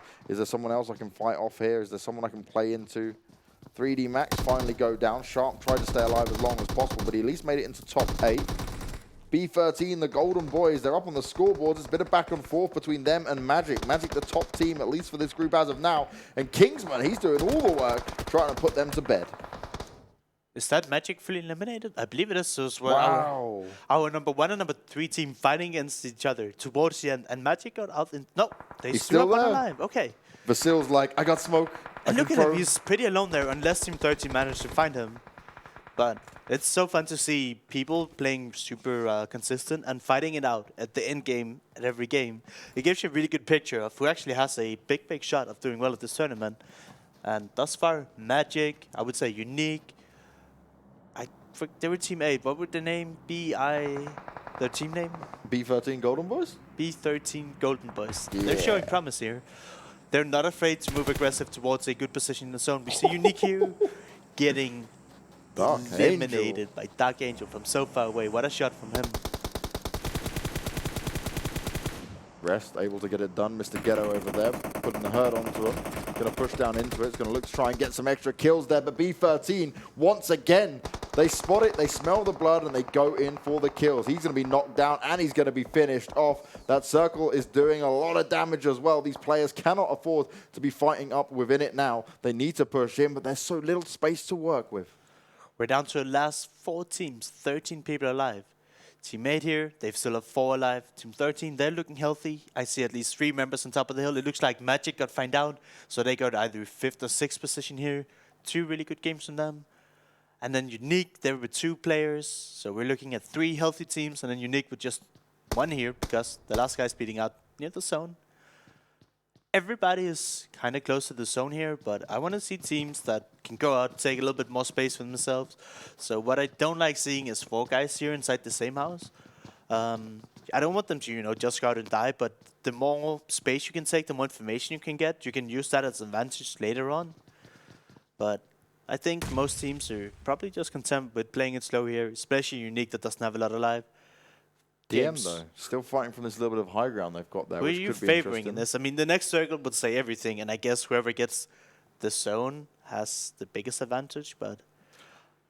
I'm liking B13, regardless of where the circle goes, because, yes, they're all in the house at the moment, but if they have to move out, I feel like they've been a comfortable team in terms of actually, like, teamwork and strategy and how they want to do it. They've also got a vehicle But look at this. Oh, no. Oh, Team dear. 15 have the entire circle for themselves. And all these teams that are remaining, they have absolutely no cover left. So our last 3 remaining teams, besides the guys that have the compound, have to move out in the open. How do you do? I don't... Oh, they're going already, though. B13 are pushing up, and DM aren't far away. Kingsman spraying them down. Dark Angel there to back them up. Nice work from B13. More kills coming up. They're lining up the scoreboard once again. And OBS trying to look for the last member of DM. He's trying to run away. The spray's not working out long range. But this is all hell breaking loose right now. I like what DM's idea were there. They know we cannot push down into the circle, so we're going to try to get 1 high placement by pushing out B13 here. It didn't happen as well, but I think the idea was good. And now we have to see. They're going into vehicles now, and they're trying to push down here. Right there at the end as well, Unique tried to push up into it, try to do some damage. And this is huge. B13 coming in, rolling up on the compound, and they're looking to eliminate some of the OBS players who had such a great position. OBS able to battle back, get the first knock on, but a nade comes out and they're able to reply just a little bit. They're jumping out of the building. JC's going to be taken down. B13 going in, hungry for the kills, hungry for the win. They're trying to do it, but only Groansy's all alone at the moment. Can he hold on? Can he get any revives off? There's so much time to be worked with here. He's going to go in for the revive. 9 seconds to play with on it. It's not going to be easy. OBS still have a player on very low health up the top. But if Grozny here can get himself an opportunity to keep him going, this would be huge. How many more players can they bring back up? Woozy over here is just giving so much information to the rest of his teammates. This is a crazy 1v1 in terms of team fights. But actually, OBS... It's a 2v2 right now. We have 2 upstairs. 1 is pushing down towards Kingsman. Huge. He hears it. He sprays onto him. Yura's gone down. This is amazing. OBS, they had such a great position, but B13 were ever so confident. He jumps out the window. He fires up on the Kingsman. What can his teammates do? OBS trying to make it work. Is it going to be enough? They're trying to get another revive, and it's revive versus revive. Take a breather, James. This is so intense. This is insane. I love this. They got the rest and they're pushing immediately. Confidence. They don't care about the health. They want the kills. Ooh. And now the code's coming. Okay, they got the revive up. Let's just take a breather. Oh my God, no way! He jumps down. OBS managed to get it done. And that is an incredible play. The confidence in this guy. Wow. He jumps out twice. Do you know what? He is getting the big balls play of today. That was absolutely insane. Not only did his teammate just sit in the background, right, and kept him distracted, he just thought, okay, this is the moment. I need to do something. Jumps out the window, annihilates both of them, and takes the win. And the thing is, both teams were so confident in their own decision-making there. B13 rolled up on the compound, and they were looking to put the end there. They were saying, all right, they've got the position, but they'll sit in that compound, so we're just going to go all guns blazing to them. Back and forth battle, right to the wire. At one point, it was a 1v1. Then it was the revive game. OBS, I am impressed. Yeah, and I mean, it takes so much confidence to jump out the window once, but do it twice in a row? I wouldn't do it. I'd be the dude cowering in the corner saying, let me get some meds off, please. I need to make sure I'm in a better position. I love it. That was really well played to end that game off. But I'm loving it. This group is stacked, man. Yeah, and I just want to say the confidence. One thing that I keep saying is confidence is really, really important when you play this. Because we had 99 problems, I believe, up on the hill. They were the guys who were just scared, trying, went away. And you'll never get far, but We saw B13, they pushed down to the compound, and they did it exactly when the last guy from Unique was running up. Yeah. And they were fighting, like, this is our moment. This is the only chance we get to going down there. And this is going to be Highlight City, man. This is going to be Highlight City. There were so many cool moments. Now, nearly the run over, but he got shot at the same time. We saw some crazy moments across the board. 3D Max, we spoke about their position as well. Didn't manage to grow up with the guy in the center, though, sadly. It didn't work out for him. Sometimes it's just not meant to be. But this is... I mean, I've never been a big fan of, like, looting. They were looting split with 4 guys in the beginning, right? We saw him all the way up north alone, so assuming they're doing, like, a 1-1-1 split, just looting smaller compounds. But if you don't team up and go together before you make it towards the center of the circle, it can really punish you, and it showed there that they just got caught off guard alone. And here we see 99 problems. I believe... yeah, it is. And they're just trying to run away more than actually taking the fight, and... I don't know. I want to see confidence. I want to see people saying, hey, we're better than everyone else in this lobby, and we can do this. Now, do you know what's so wild about this, Larson? Tell me. OBS on the game 1 in Vikendi finished in 10th, managed 7 points, only 1 kill point in there. B13 Golden Boys finished in 3rd place. They had 19 placement points and 8 kill points, right? Now these 2 teams are going to be massively jumping up. OBS obviously getting the win is going to be huge, but B13, that's a consistent 3rd and 2nd place now on our opening 2 games. So their scoreboard is going to be looking very nice. I wasn't sure how many kills they had at the end there, so I'm waiting to see how that tally is going to work out. I think it's going to be kind of close to the first game where they have like between 7 and 10 kills probably, because they're just not afraid of pushing people. And when they push the people to second compound, they're holding it really, really well. The thing is, OBS for the longest time were able to just shoot up onto multiple teams who were just out in the open because they had one of those compounds. And this is where it really started to get dicey. And just this bit from Kingsman, he knew, okay, the circle's popped, let's go, let's see what can happen. He's got his teammates backing him up as well. And they just came and brought the pain to DM. And then OBS also fired onto the final member of DM. So B13 are like, hell yeah, let's just rock up into this compound and try and take him down. That door lasted all of 2 seconds. Look at the first jump here. Comes out now. I think he gets punished immediately. There we go. But that doesn't scare off his teammate. He knows, well, it's all about timing and finesse. And we get to see it so soon. This is such smart strategical play. And look at that DM. Still there, still able to do some extra shots, but instantly OBS see him and like, no, no, no, no. This is our fight. These are our kills. We're having a little 2v2 here. Look at this. He uses the smoke to jump out of, gets behind. Is that Kingsman? Knocks him, trades him immediately. They go for the res. Immediately goes into the building. And I believe to use the smoke to jump out of the same window again.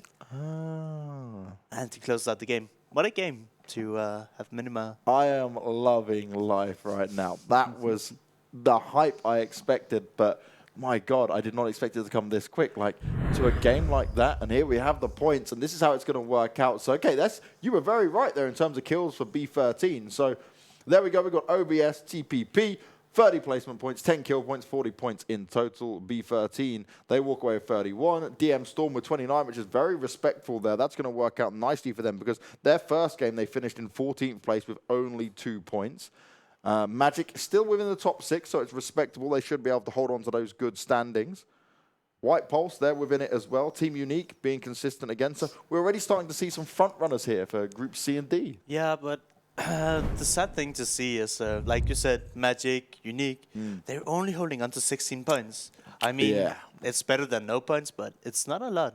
Hey, if you guys at home want more information, make sure you head to clubopen.pubgmobile.com. You can see all the information across all the regions. Check up the standings, keep following all the action. And of course, you can head over to the YouTube channel as well. Catch all the VODs, catch all the information, and do drop a subscribe because, yes, this is the opening event. Yes, there is $2.5 million on the line, but maybe you at home want to enter. Maybe you're thinking, hey, look, I can do better than some of these guys. I'm going to pick up my mobile and start playing away. I mean, if they watch us, James, they can just listen to our analyze. There we go, see? Listen to our analysis. Larson will tell you what to do. I'll meme the hell out of it, and we'll go to a quick break. We'll see you guys very soon. 1 year ago today, PUBG Mobile went online in over 200 countries. On the 1 year anniversary of the game, we're here with you to witness the honor and the glory. The anniversary Royale Pass will go live as scheduled with the usual variety of rewards and a load of anniversary exclusive items, such as the brilliant anniversary outfit, the retro anniversary set, and the L&Q Chicken M762 finish. Don't miss out. PUBG Mobile, be the one. UC spent in Royale Pass will be fully refunded as your Royale Pass ranks up so you can buy next season's pass. Royale Pass, you deserve it. Hi. Hey, buddy. Yo, Mike, are you ready? Wait. Should I go with the UMP9 or use it? Sun's out, guns out. Gear up for summer. You ready? Okay. Well, Ready? sorry. I'm late. Any plans for fall break? Happy graduation! You made it, bro. So proud of you. Sorry I'm late. What a day. I hear ya. Get this. on. Hey, Watch out! Take this, that's hey! a real battleground. Are you ready?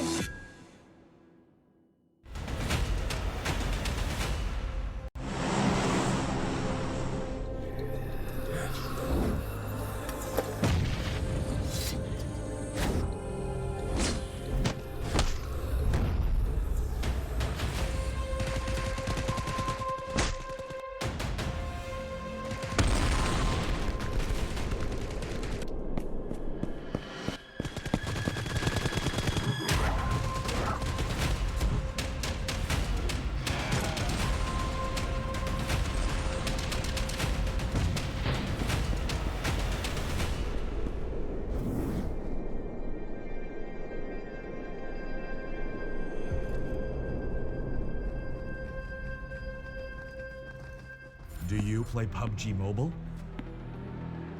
Maybe you never run out of stamina. Maybe you're always aware of your surroundings. Maybe you're an amazing cook with the pen.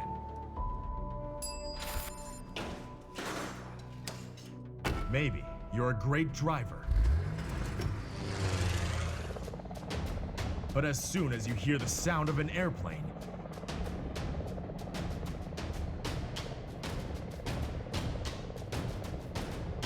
you get into the zone. In PUBG Mobile, you all come from different walks in life.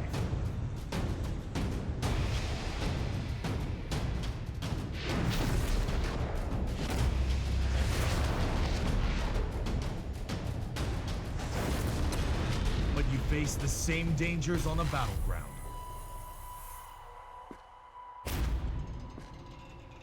And you become friends. You work together to overcome the obstacles. This is PUBG Mobile.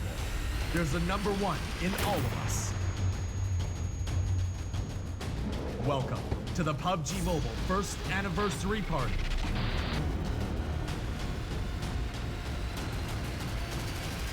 PUBG Mobile, be the one.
Miramar was explosive from start to finish. The craziest ending we've had, and we've only just got started with the PUBG Mobile Club Open 2019. As always, we've got myself, James Banks, and Larson to bring you all the action. And, okay, that last game was insane. Now we're going to the grassy hills, the tried and tested map of them all. 2 matches to finish off today on Erangel.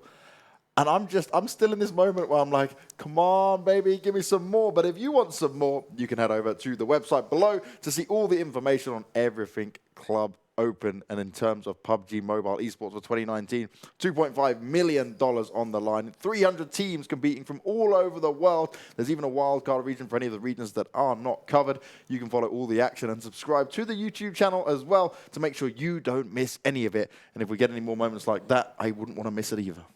No, that was insane. And the reason why we don't see this very often is because first, to pull it off is really hard, but also have the nerves to like, hey, I just rest my teammate. I'm not going to wait for my teammate to heal. I'm just going to go out the window and say, yeah, I can do a 1v2. That's easy for me.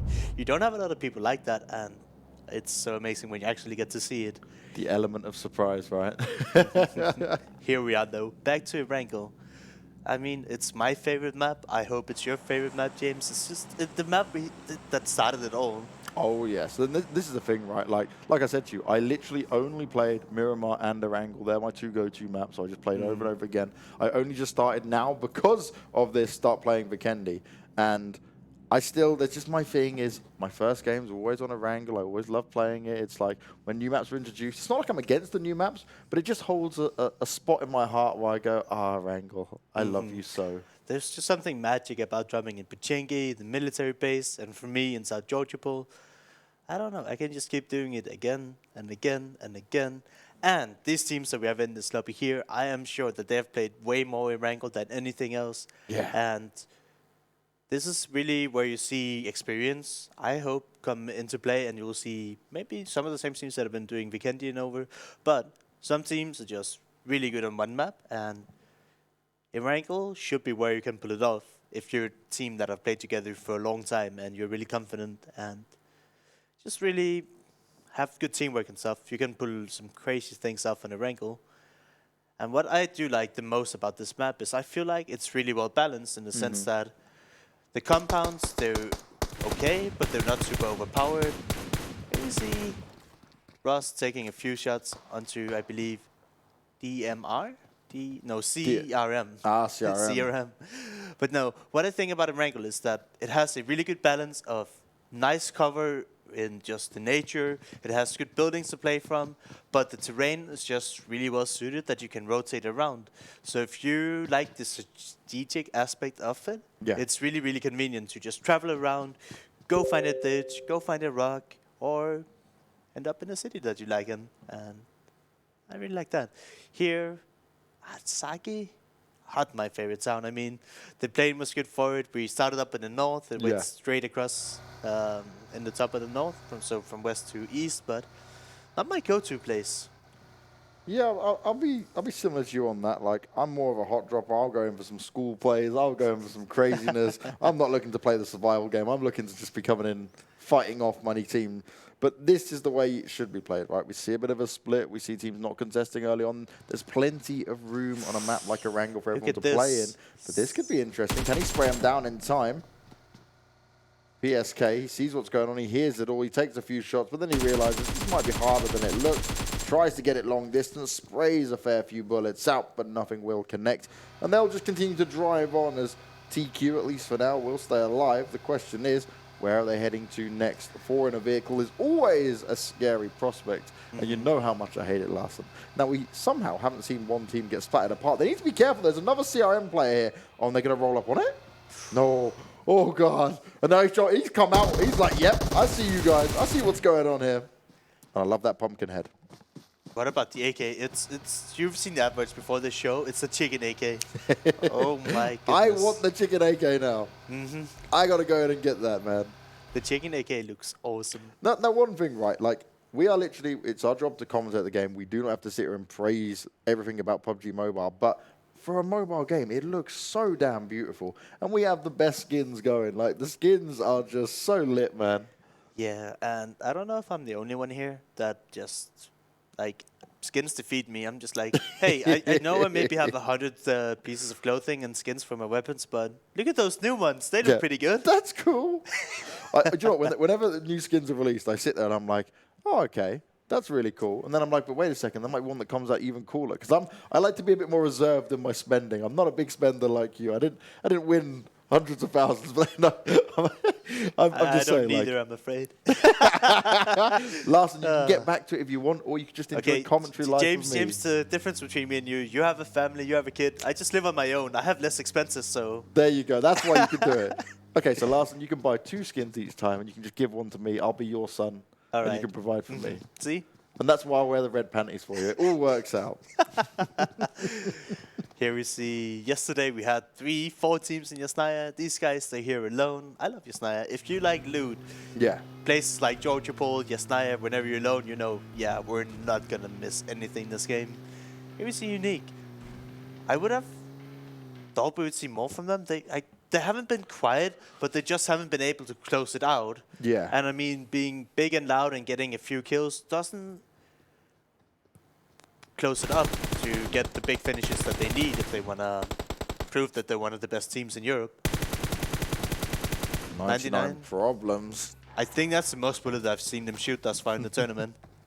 I like it. I want to see them being more confident taking fights. Honestly, they almost managed to get one of the rest members down, but I mean, those are hard shots to take on a moving vehicle, but I like it. Showing some more fighting skills. That's what we need people to do here.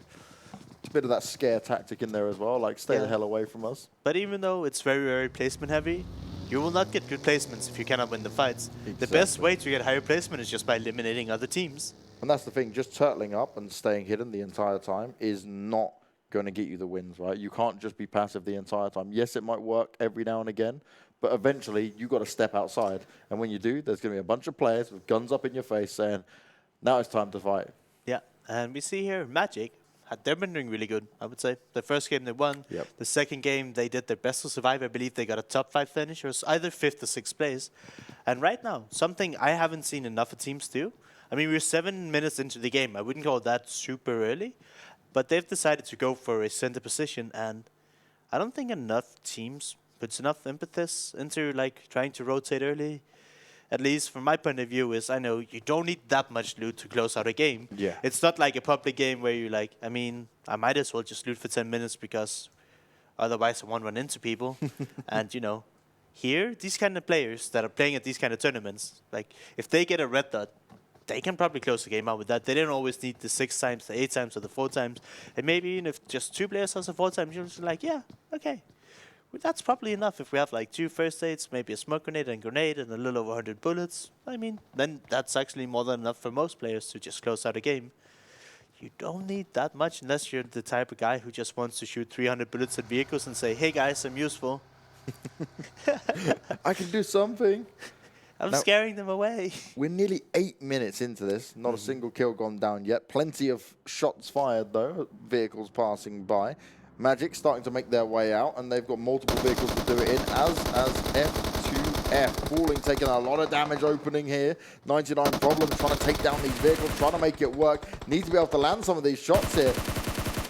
But F2F, they're just running away. They're saying, you can fire all you like, but we're not willing to take this challenge yet. We're not overextending at all. The 99 problems, they're just going to back away now. They know that, okay, we took a few shots, but it's not worth hunting. This is interesting to me, James. They landed in Rostock, right? But they've actually moved out of Rostock to try and gatekeep some of the other teams rather than trying to maybe get a better position for themselves. So they might have listened to the podcast and like, hey, we're not afraid to fight. We'll show you. And maybe we can see great things from them. I like this. I like it a lot because I'm down with the whole idea of us saying this. So you like it? I just want them to choose the right time to show the aggression because fighting before Circle 1 is over, it's never really ideal to me. So I like getting position, and then when you have to take the fights, you need to have the courage to take them. So it's, I don't know, it's like a kind of hard balance to find when is the right moment to strike. You don't want to strike too early because then you can be punished for it. But if you strike too late, you're too far behind, or they've got a better position than you, for example. It's a very fine balance to have here. And one thing that I'm enjoying overall is just you're making these predictions, you're saying how teams should play, and then literally next game they're like, we did this wrong, we agree with Larson, let's go for it. And this is where the new circle pops. So still over towards Shelter, Prisons inside as well as Milter and Farm. And there's a fair few teams that are still having to come up from that northwestern area as they start to come in. But how much room is there going to be to work with? Because there is going to be a fair amount of cover in them positions, but this is a difficult position when you've got 16 teams still up in it. Not a single player has gone down yet. I mean, people are just having a good time, and I think people are really happy with looting. Or maybe just playing safe. And we see Ultra driving right next to Unique here. Unique, they're still looting. But we did see them get really, really late to this island because this is their looting spot. And the plane was super far north, so they had to find vehicles and then travel all the way down south across the bridges. And then they're like, well, we can just get some more loot. They're pretty confident that they can just reach a compound later on. Here, 3D Max, they've changed it up since last game. They're not splitting up anymore. They're driving all four together. They're like, hey, if somebody wants to fight us when we're trying to make our way into the circle, we want to be a full force and we want to be able to fight back. Here we see AST. They got a nice little compound that is not in the zone, so I don't know what they're doing there. This is what I would call Liquid Hill, but I mean, this is not PC, so it could maybe be 3D Max Hill. But 99 Problems, they moved into a center spot. 3D Max, they're scouting off it if it's safe. I don't know. Would you breach the compound here if you... I mean, I guess if you get 2 knocks, you're like, yeah, let's go, but... Now, it looks like 99 Problems have hidden their vehicles. And maybe 3D Max doesn't know that 99 Problems is in the compound here now. Yeah, they're just waiting. Look at this. All sat on the roof, doors open. They're like, come on, this is empty. We have seen the skin so much. If you've seen the guy in the middle, do you think there's any chance he got picked up on the team just because of his outfit? If you were the in-game leader, then yes, that would be your choice. You'd be like, you wearing the pink panties? That's perfect. I'll take you. Look at that bunny outfit. I'm not going to say anything else. All about the cheap thrills, are you, Larson? I see, I see. In before people start noticing you in PUBG Mobile because of your attire, they'll be like, oh, Larson, it's him again. Look at him. Yeah. I mean, I've just seen it a few times and we never really commented it. But I do enjoy all the variety of skins, and you just don't have it anywhere else, I don't think. 3D Max, they haven't seen anything, but they're not opting to push in here. Everybody is just being happy and content with what they have. We see people, they're either still looting, like we saw Unique, or they're actually looting in the blue. So in PUBG PC, in the earliest stages, we had TSM, and they would always go to North Georgia Pole and loot in the blue, and maybe get into the zone once it was Circle 3 or Circle 4. Maybe we can see some of the same from Unique. And I mean, I would kind of call it a meme, because I would never want to stay in the blue for that long. There's nothing wrong with it. I'm just not the type of guy who has the patience to sit in the blue and spam bandages and spam bandages and spam bandages. I hate it, James. Yeah, it is a difficult job to deal with, right? Because it's risk versus reward, but if you're wasting materials and you actually do make out the zone, it's like, oh, okay, well, now I'm in a rough spot, because if anyone fires at me, I'm pretty bleeding myself dry here. This is the second AWM we've seen drop this game, and I don't know if any of them have been picked up yet. I love the AWM games. There's just something satisfying, because whenever you have a Kar 98K and you see people with level 3 helmets, you're like, oh no, why do you have the Kar 98K now? Yeah. But with the AWM, and then you see those people with level 3 helmets, you're like, ha ha ha ha ha. Well, look at you now. Do you know, I can imagine you just killing people with it and being so satisfied. 99 Problems. Their problem at the moment is that 3D Max is not falling for the bait. You've sat behind this little area saying, I'm not here. Come on by. And 3D Max are like, nope, this is too risky. I do not like the idea of this. Surely someone is within this compound. But then it's a really odd choice that they choose to stay on that hill. I mean, the shallow house is just north of them. There's really good to play. There's a dip to the east of where they're staying. Open here on the hill. If anybody takes the compound towards Yasnaya, that's just north of them, they're going to get messed with. If anybody takes the dip I talked about on the east, they're going to get messed with. But I don't know if this experience or something, but this is not a place I would choose to play, because the smaller the circle gets, you do not, like, that's not a hill you can play from. If people start to show up around you, then you're just going to get flushed out from there. Yeah. Not a good spot. Ooh, Roast Square starting off with a few shots up towards the vehicles just driving past them. They do need to be careful, because there's still more from that team close by.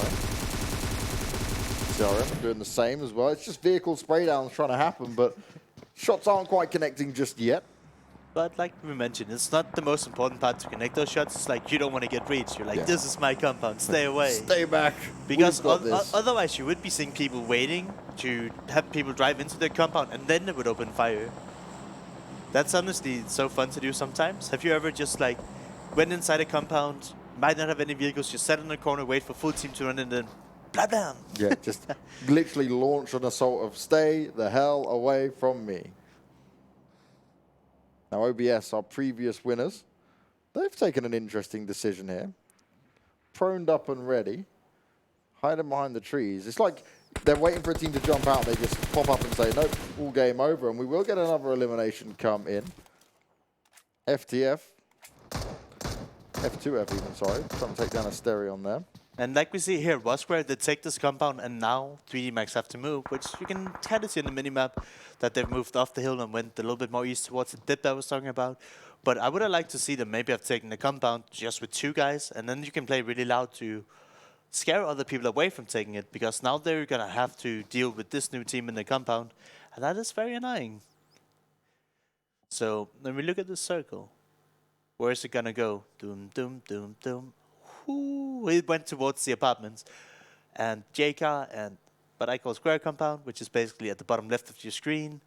This area is really, really tough because, once again, there's a bunch of open fields and it's really hard to rotate in later on.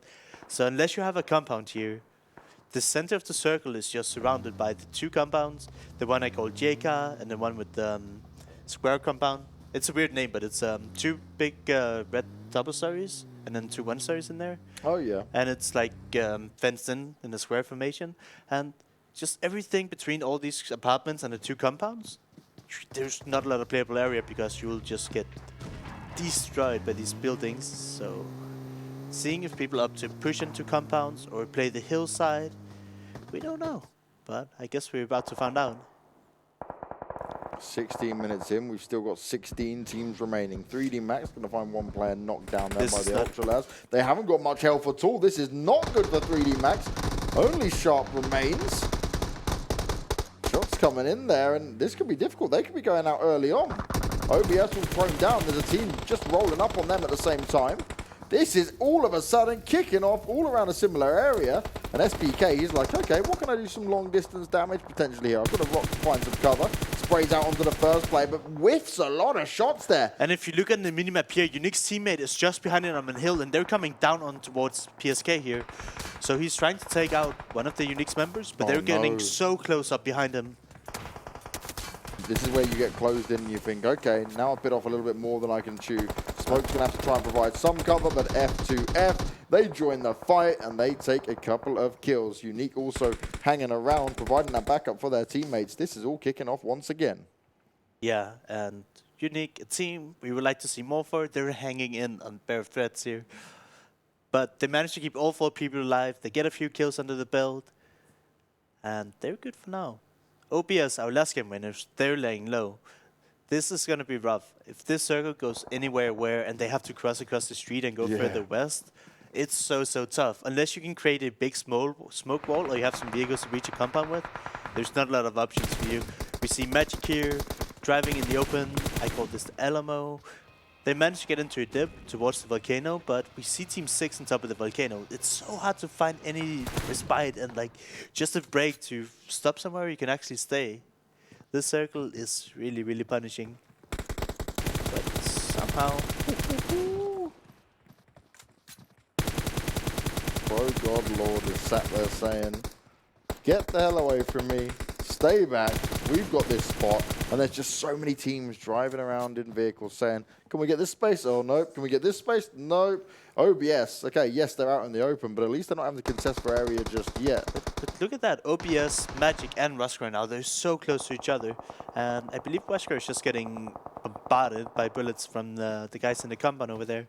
And if we see a few knocks here, we'd assume Magic or OBS when they get into this. Maybe Magic starts pushing Russ, and then OBS hears it and goes down. Magic just lost 2 players knocked down from the car explosion. This is not what they would have wanted to try and fight in. The circle pops, and it does go towards OBS Magic and Rose Squared. But overall, there's a lot of teams that have quite a far run to go, including B13, Rest as well, and CZ. It's a long road ahead of them, and there's not a lot of space to fight within. This is actually a lot better than what it could have been. Since you see all these compounds are not in a circle anymore, a lot more space becomes available to play. Just in the sense that the reason why you couldn't play outside was because it would be locked down by some of these apartments or the JK compound.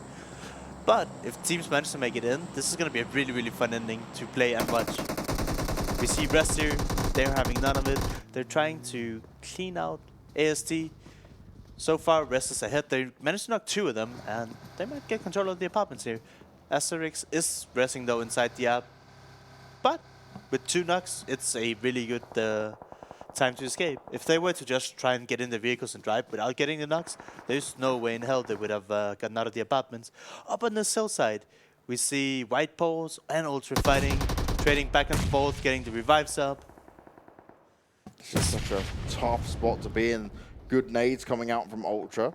Will find themselves another knock, but they've still got 3 more players of White Pulse to deal with. Oh, he's trying to get the finish off with another nade coming in, and he's just backing away saying, no, please, I want to avoid all these grenades. Unique trying to play the teamwork here. Look at how close Unique, they're right next to OBS and Magic and Russ up on this hill. How many teams can fit on that one hill, James? Sooner or later they will have to fight. We see Magic and Russ, they're still battling back and forth. Russ is down to 2 members standing, they have 2 knocked. But now you see from down the hill. Oh my god, B13 rolling up on buildings, taking down players and finding themselves a bit more of a footing here. But with 2 players knocked, then 1 player dead, they need to make sure they can try and hold on to this. And this is our #1 team, I want to say almost. They're not afraid to pushing. Every time you see this, they're in a compound towards the end, and they just push down to team #4. Wow. More and more once again, Ultra being taken out here ever so slowly by White Pulse. Ultra getting into a bit of a battle with DM as well. The play zone is going to wipe out one of the White Pulse players. They can't allow for this to happen. They need to make sure they squeeze into this circle. And all in the while, 3 players of OBS still up, still with it, still firing off. Proned and ready and able to do some good damage there as he finds the kill onto Kitsune. Yeah, OBS have been so patient in this game, and they just waited for people to walk into him. And they actually managed to defend it off really, really well, taking down, I believe, 2 or at least 3 members of Unique. Magic are coming ever so close, and we have to see if OBS is aware of this. And the circle once again goes towards this hillside where I mean, I'm looking at the map, I don't want to count. I wouldn't say 6 or 7 or how many teams are alive over there. Absolutely insanity that everybody is just staying prone. If you pop up in this, you know everyone's going to be targeting you. Nades are going out, but you're only going to have so many of them. It is just going to be the waiting game. The patient plays. Now, OBS have been the patient team overall. They've been here for so long, but the moment that circle starts moving, it's going to be, oh no! Master tries to get his own self sorted out there, tries to hold back. The nade comes in, the knocks also damage him. And Magic down to just 1 player, or 2 players, sorry there, Sade and Ray. But they need to somehow get close enough to try and revive their teammates. Is it even possible here? They're just afraid of more nades raining in from below them, from DM. Is it just DM? I can't see. I need glasses. I know. But yeah, DM, they're moving up on Magic here. Magic, they've had a really strong showing thus far. We see Brest, they're just sending it in. There's no way this can go well for them. How is he alive? Wow. That's a play and a half. Just roll in, manage to try and hold on to it, still do some work. B13 though, they had the hard rotation, right? They were super far away, they've stayed into it. Magic are picking up some kills, but they're also getting knocked back themselves. There's just so many bullets being shot from the grass. This is a true snake game. As Fallen decides to stand up, he's taking a bit of a risk there, but he's going to try and get the heal off. I have never seen so many snakes. Everybody's staying prone and nobody's standing up. We do see that the Team 1 here over on the right side of our screen, that managed to clean up Unique and I believe it was Team 7. And it looked like they're trying to claim more ground. I don't know how this rest guy made it in. That should not have been possible. You see falling, stepping forward, OBS, they're just laying on top of each other. Get sniped from across the map. B13 taking some knocks and kills as well, so it's not going to work out for them just yet as they try to push in. Fallen still shooting away once he's healed himself up. And This is just crazy. It's the snake game of spray and pray. If you see a little dot or a little pixel move around, you got to try and take that risk and try and get a kill here as Falling. Team kills 12. Wow. We haven't even seen them. This must have happened so fast, but like we said, they just swooped up on the backside of this hill, and they've actually been the only ones that have been standing up. So they've just had a shooting gallery and all these snakes laying in front of them, being really, really scared. As we see Falling get a knock onto OBS, but he does manage to finish it out. OBS still with 3 men standing strong. We have DM with also at least 3 or 4 standing strong. Rust, he somehow managed to stay here as well for such a long time, just biding their time. This is PUBG with a crossover of Metal Gear Solid. Everyone's just proning their way up. Nades going out, trying to catch people out. OBS got to be very careful because obviously they want to try and have a good set of games. So they've already made top 5. The placement points are key. Rest the spraying away, getting the kills onto F2F. Euro just looking to see if anyone pops up. And the moment you stand is the moment you get shot down. And that's exactly what Ghetto found.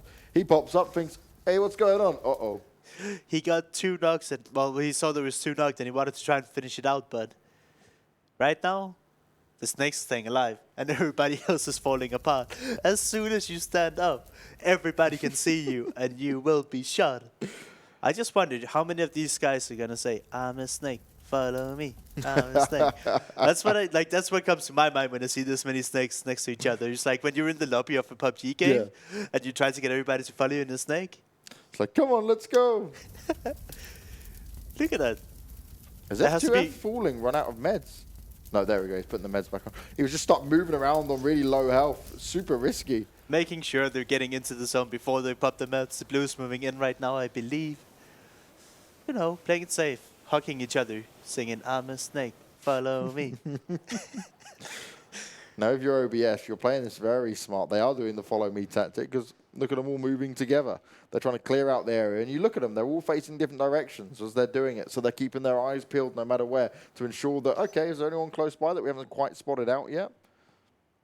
DM starting with the first few shots. Harp taking a little bit of damage there, but it manages to get away at least for now. OBS managed to come into it, though, and straight away get the knock on. DM going to be put under pressure. They've only got 2 players left alive, and he starts to revive. He's going to be spotted out, and the circle's going to get closer to him. This is not ideal. Has he got the time to do it? Because the damage is going to be so high. Ooh. You would surely think that Rusk managed to see that somebody got knocked right next to them. You want to make a move in this. You want to be proactive as much as you can. And we see them get punished now. As Rusk spots off one of the DM members, finish him out, and actually gets them both. We're down to our last 3 teams.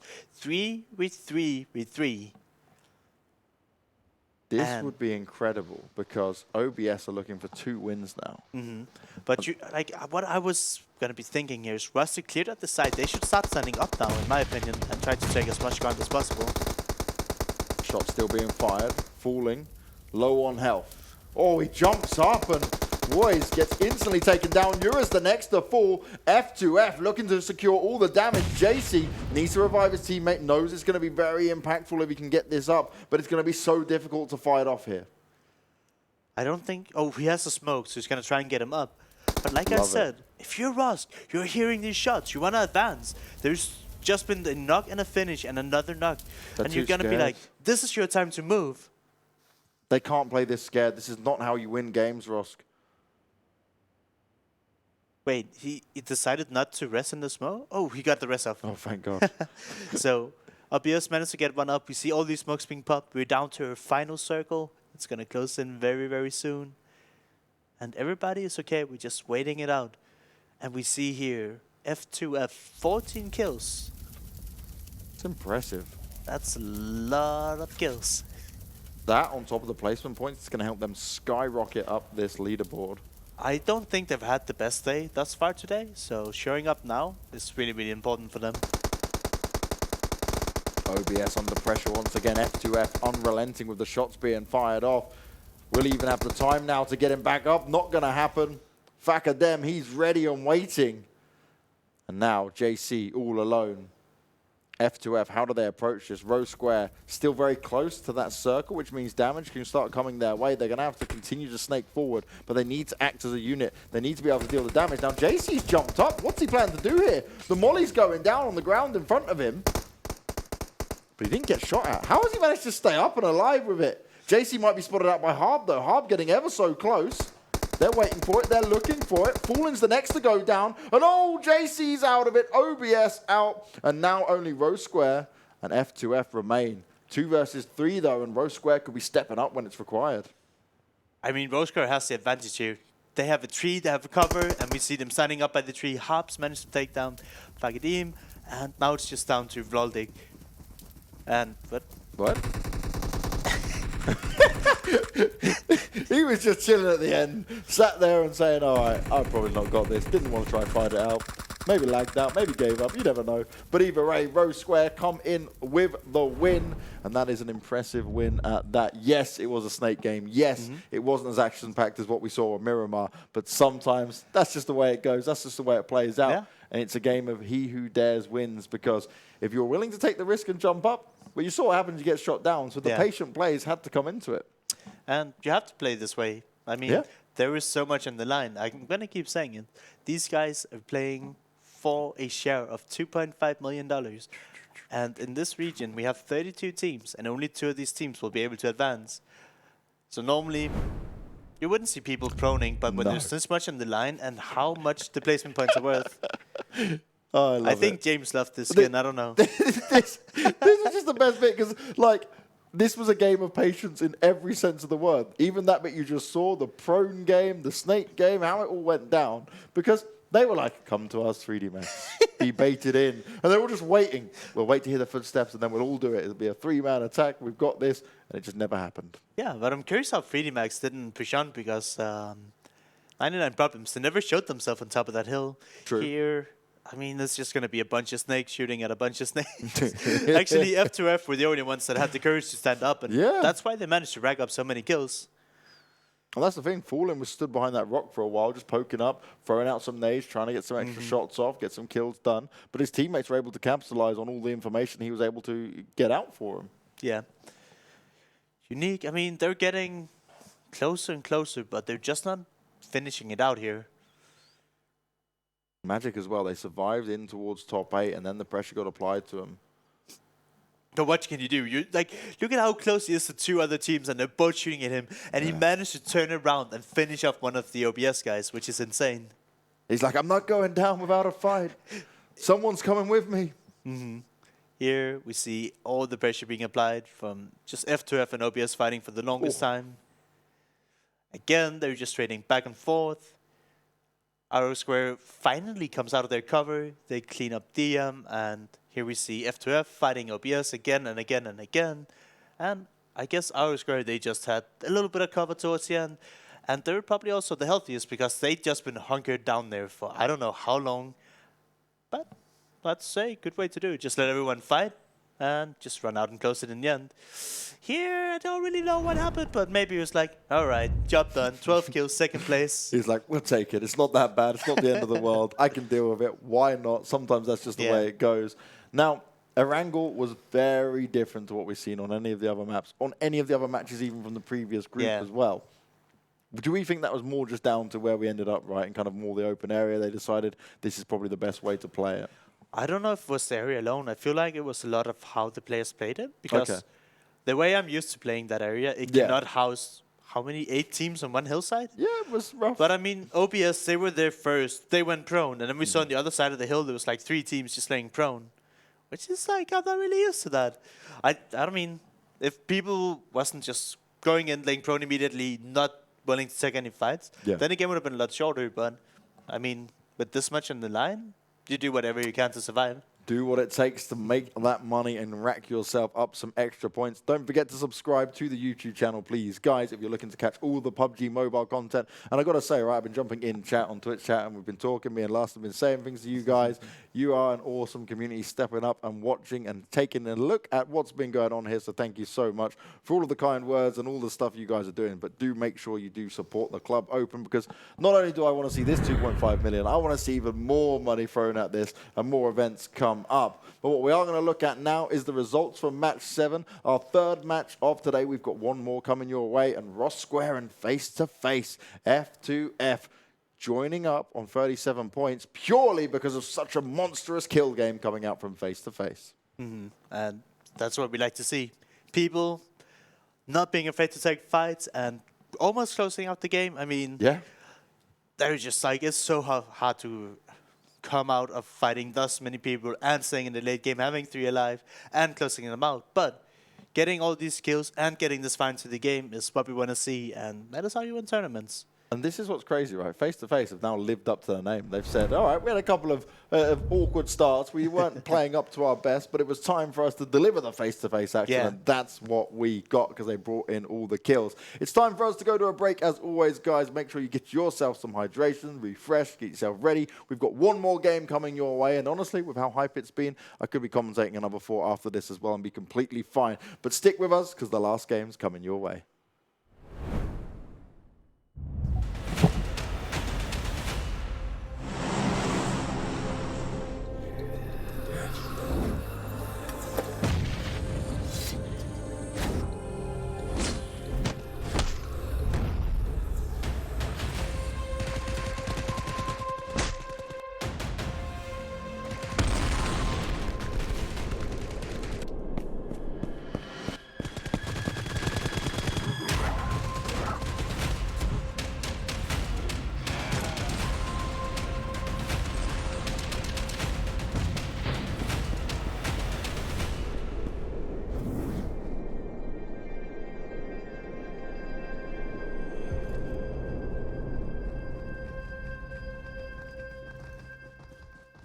Do you play PUBG Mobile? Maybe you never run out of stamina. Maybe you're always aware of your surroundings. Maybe you're an amazing cook with the pan.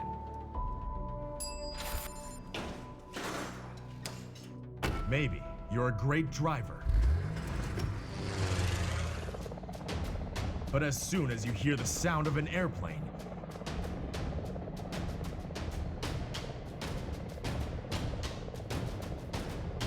you get into the zone. In PUBG Mobile, you all come from different walks in life.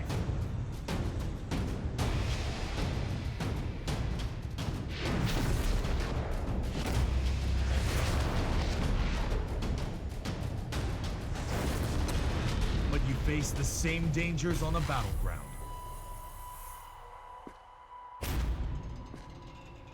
And you become friends. You work together to overcome the obstacles. This is PUBG Mobile. There's a number one in all of us.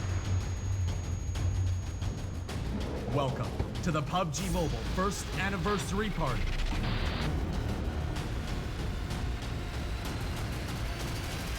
PUBG Mobile, be the one.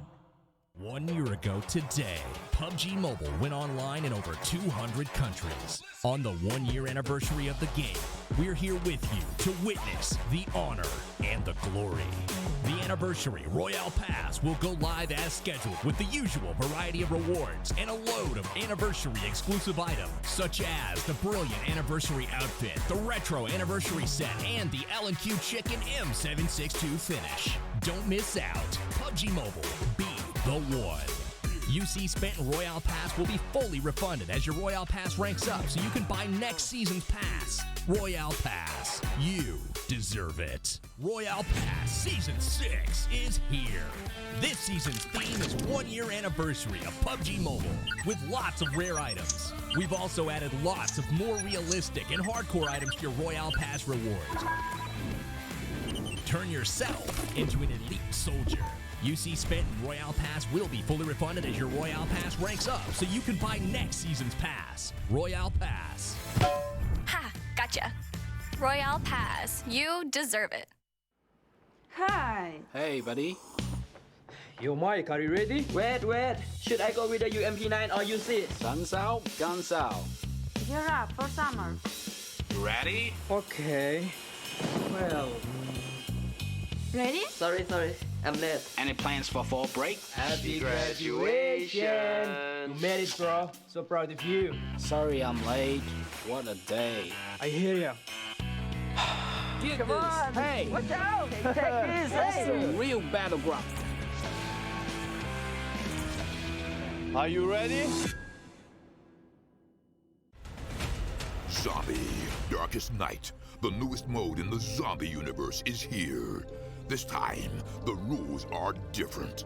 No more parachuting, as players will be placed at random locations on the map when the match begins, and there is no single winner. Players must work with their teammates to spend one long night in the match and stay alive until the sun comes up. Waves and waves of zombies will spawn during each of the 3 foggy periods at night, and supplies should only be scavenged when the fog fades. The main objective is not to defeat other players, though this doesn't mean they are harmless. Players may need to work with other teams when necessary, but should also watch their backs in case the Fragile Alliance goes south. This will be a unique experience for every player involved. This new mode also comes with a passive skill for every player. Understanding these skills will be the key to staying alive in this long night. Can you ride out the night?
Hey, we're there. There you go. Just a few little issues. These things happen. But the main thing is we're getting on to our last game. Now, it has been a crazy day, and this group has certainly delivered, Larson. We have enjoyed this from start to finish. And this shows us that the European region is a hot region when it comes down to it. And I'm excited when we get to tomorrow, when we see the groups mix up a little bit, right? We had A and B, we had C and D. Then we get to have a little bit of a accumulation of it all to come into play. And it'll be nice to see actually who can come out top when you see these lobbies join together even further. And one thing we haven't even touched on yet is as further we progress down this line, we're starting at 32 teams now, but towards the last weekend, we're going to be down to 16 teams. So I believe after every 4th game day, at least in the first stage, so when every team gets to play twice, then we're going to get rid of the 8 worst performing teams. And the competition is going to get tougher and tougher and tougher. And we might look forward to tomorrow to see, hey, we're going to see new people compete against each other. But the further we go down into this month, we're going to get better and better competition. Like, I mean, yesterday we were excited to see who's doing good. Today we're excited to see who's doing good. But it's going to be so much fun going further down the line and seeing the competition getting even more tough and even more tough. Hey, it's the way it goes down. And if you guys want to find out more information about what Larson was talking about, the format, the standings, the VODs, and everything else, head over to clubopen.pubgmobile.com. It's where you can see everything and how it's panning out. And also the full standings, because obviously we're looking at the groups by groups of what we're seeing here today. But you want to also look at, okay, so 3 games have gone underway. How has this positioned some of our teams who are going up against teams who have also got points across 4 games for in total? And if you want to watch any of the games from yesterday, if you want to watch games that you maybe missed, you only came in to catch a couple of the end games here today, well, head over to the YouTube channel. It's just down below. Drop a subscribe, and you can see all the juicy content. And we also broadcast live on there as well. We are worldwide. We're on every platform. We're delivering across the board.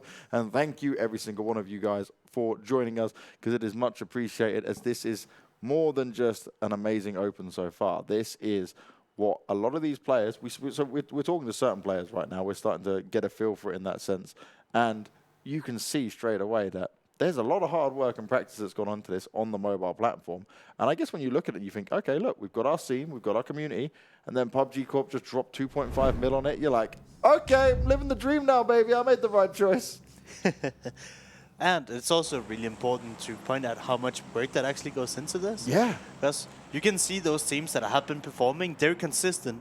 And one thing that people keep asking me when they're like new, hey, Larson, when you play PlayerUnknown Battlegrounds esports, it's just random who wins, right? Oh, no. It's just random. It's like, you know, it's a Battle Royale game. It's random, right? But no. Like, we see these games and see these teams, and through today and through yesterday, it's the same teams that keep performing again and again and again.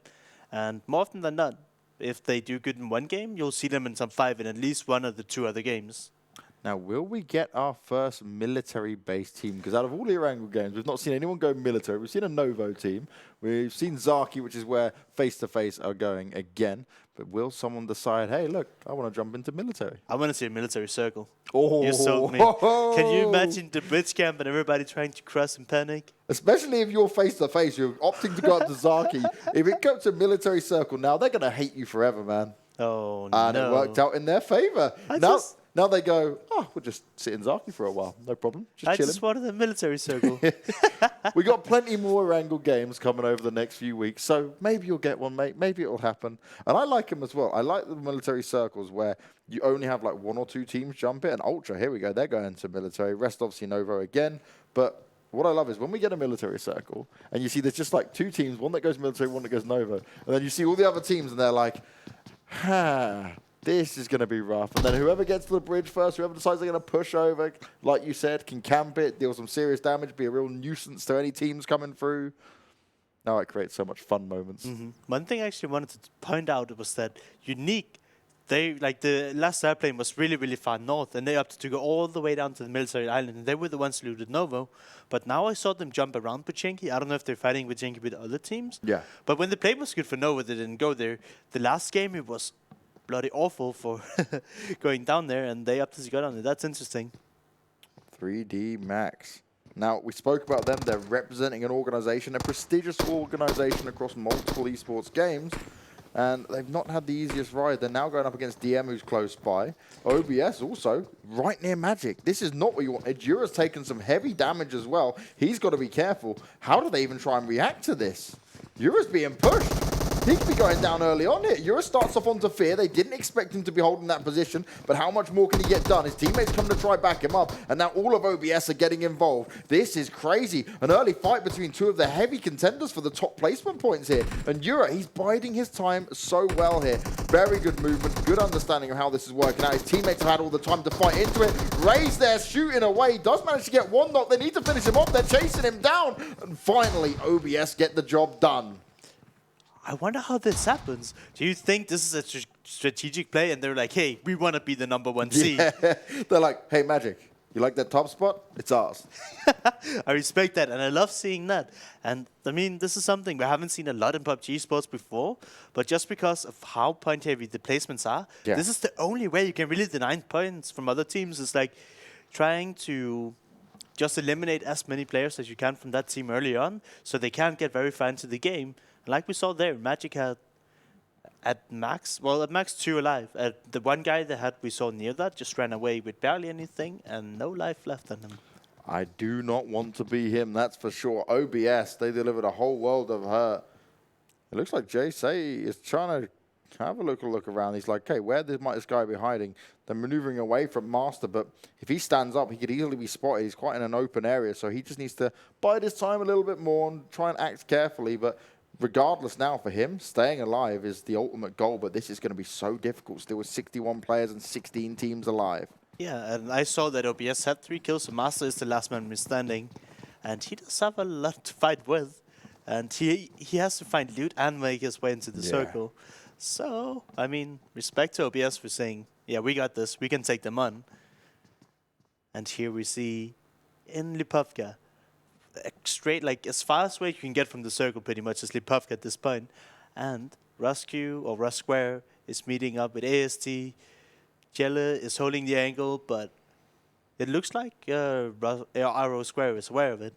Yeah, they seem to be at least understanding that Lord Forgo over there is having a look around and saying, okay, look, you want to kind of poke any of us, we'll be ready for it. It's like a good standoff here on who's going to go first. But one thing I'm noticing, right, the circle was on the west side of the map, and all of these players that we spectated, they barely have any loot. Can you imagine how much time they're spending right now on this?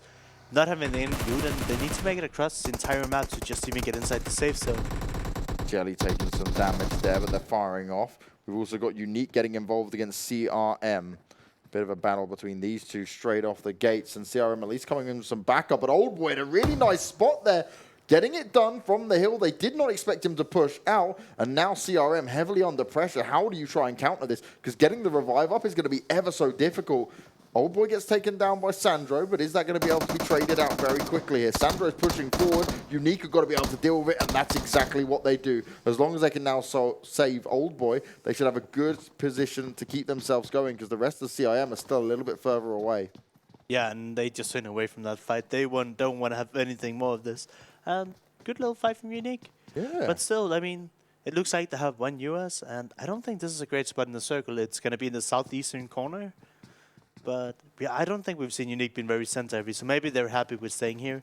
And hopefully they can get some loot of this, because they didn't land in the city. I saw them jump around Pachinki, and I don't think they've had a lot of compounds to loot. So hopefully looting the 2 CRM buddies might give them a little bit more to work with.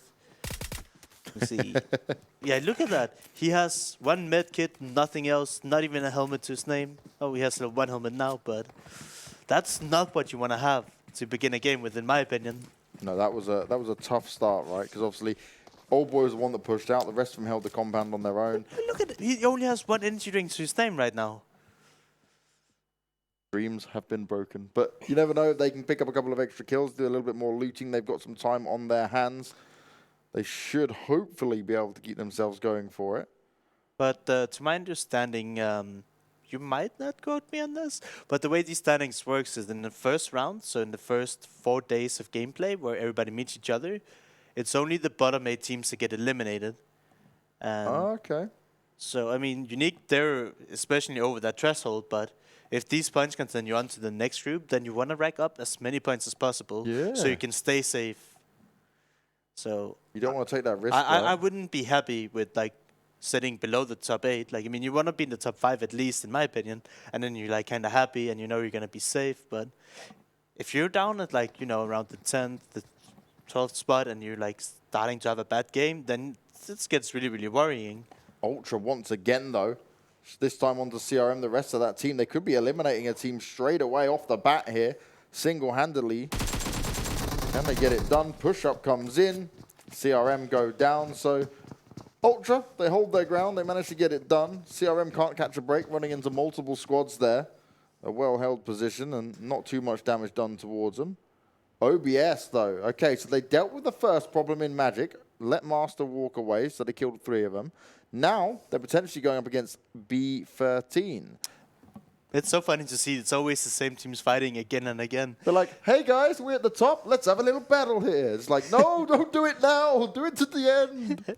But I mean, these teams, they have played this so much and they kind of have a good feeling as towards where they think it's going to end. And that's how you see that the teams like OBS and B13 are already fighting. Here, Cube come on. I love this place. Pachinki, awesome place to drop, but they're not fighting for very much right now. As you can see, it's not even in the circle there, so it goes far to the northwest. And it's actually favoring F2F face-to-face, who had a fantastic first game of Erangel. Now, we spoke about them crates, mate. That crate is in sight of face-to-face, and there's no other teams around it. Should they go for it? Should they not? The thing is, face-to-face doesn't have the information that everything around them is clear, right? We see that as observers, but when you're a player in this kind of game, you're like, hey, can I just drive 1,000 meters away from you guys to get some loot? And they'll be like, no, we don't want to lose you. Don't take the risk. It's not worth it. Yeah. See, I'm that guy who'd be like, guys, I've just seen something over here. You guys wait. I like the idea of this good loot. I like doing the, I'm getting a phone call. I'll be right back. And then, there's like, guys, I have a full team with me. I need some help. And then they're like, you made your own grave here, man. You can just chill. We just saw that buggy flip in the blue, and he gets knocked out. Hopefully he can get the rest. Wait, is it on fire? Wait, why is he not resting? I think he would have time to pop a first aid and rest his teammate. What? But wait, look at that! Their entire team is knocked. He's the last man standing, and his buggy was... Wait. Why would you not bring your teammate up? This makes no sense. 99 Problems shooting up onto B13, the Golden Boys. Jelly's just died out to the zone. Show has written. Asterion here. They are not playing this well. Not ideal at all from them as Nukes, he's come out. Interesting he didn't decide to flush. And yeah, we just see Asterion. They're dying in the blue. I don't get it. I don't know. We don't know what happened to all of their players. Maybe some could have disconnected. But I mean, we saw the buggy flip. And that's at least killing one. And he had all the time in the world to rest and revive him. Here we go. Show us it. Come on. Oh, how are you going to bait us with a replay? Oh, there we go. The flip comes in. But we saw this, right? But it doesn't explain the 2 team members that was already knocked before this. Am I right? Unfortunately. This is Lord Forgo just saying, I don't care about my teammate. Like, you can just chill in the back.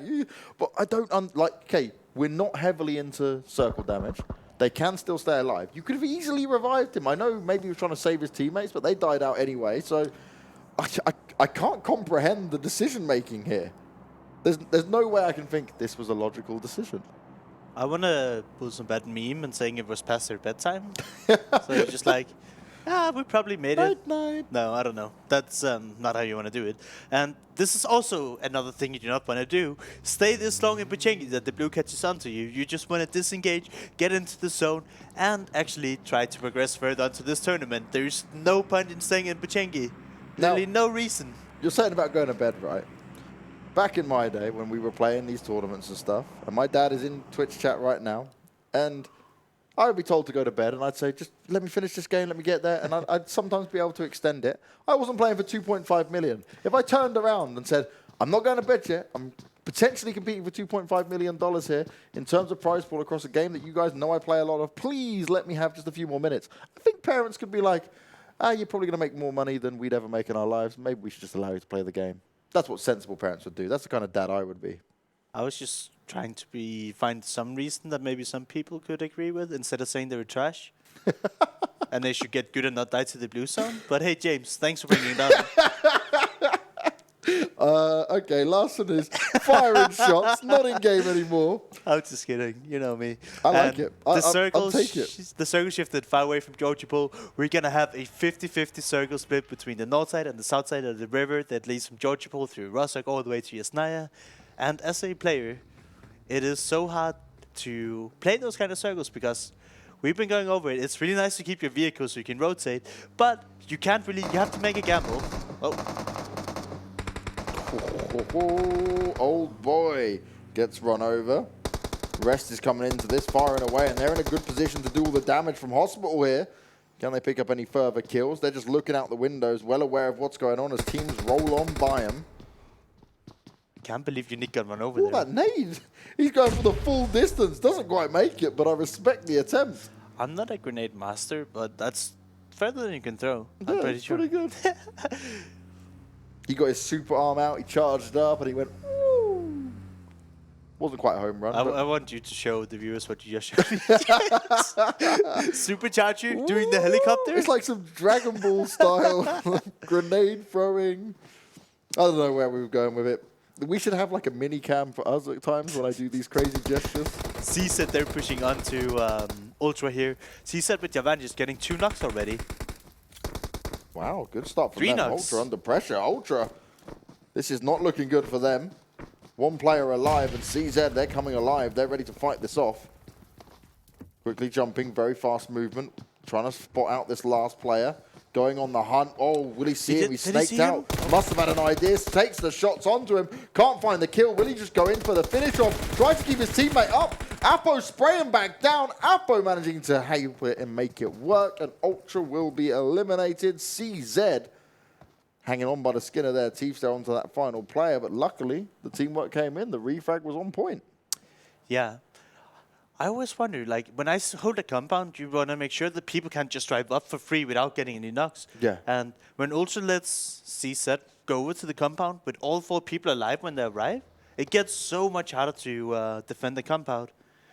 So when you're holding a compound, you need to be aggressive and not let people be able to just drive up in a vehicle and have everyone alive. If you knock 1 or 2 in the way, then it gets a lot easier to defend the compound. And OBS, they're having a picnic in the blue? Chilling. Wait, Yeah. they were literally having a picnic in the blue. They're confident. What? look at that. They were having a picnic in the blue. Do you know what they're saying? They're like, we are the best, and we can take some chill time. We're going to eat some food and get these chicken dinners. Larson's face right now. I'm just smiling. I enjoyed that. I think that's exactly what they're doing. Are you sure you're not playing right now? It's just me. It's just them masterminding the whole operation behind this. Mm-hmm. You can obviously not see us, but that's why James is saying with his phone right now. And OBS actually gets taken down by the play zone. We do see 3D Max pushing on towards Rest, trying to get a spot in the zone, trading back and forth. Nobody have got knocked yet, really.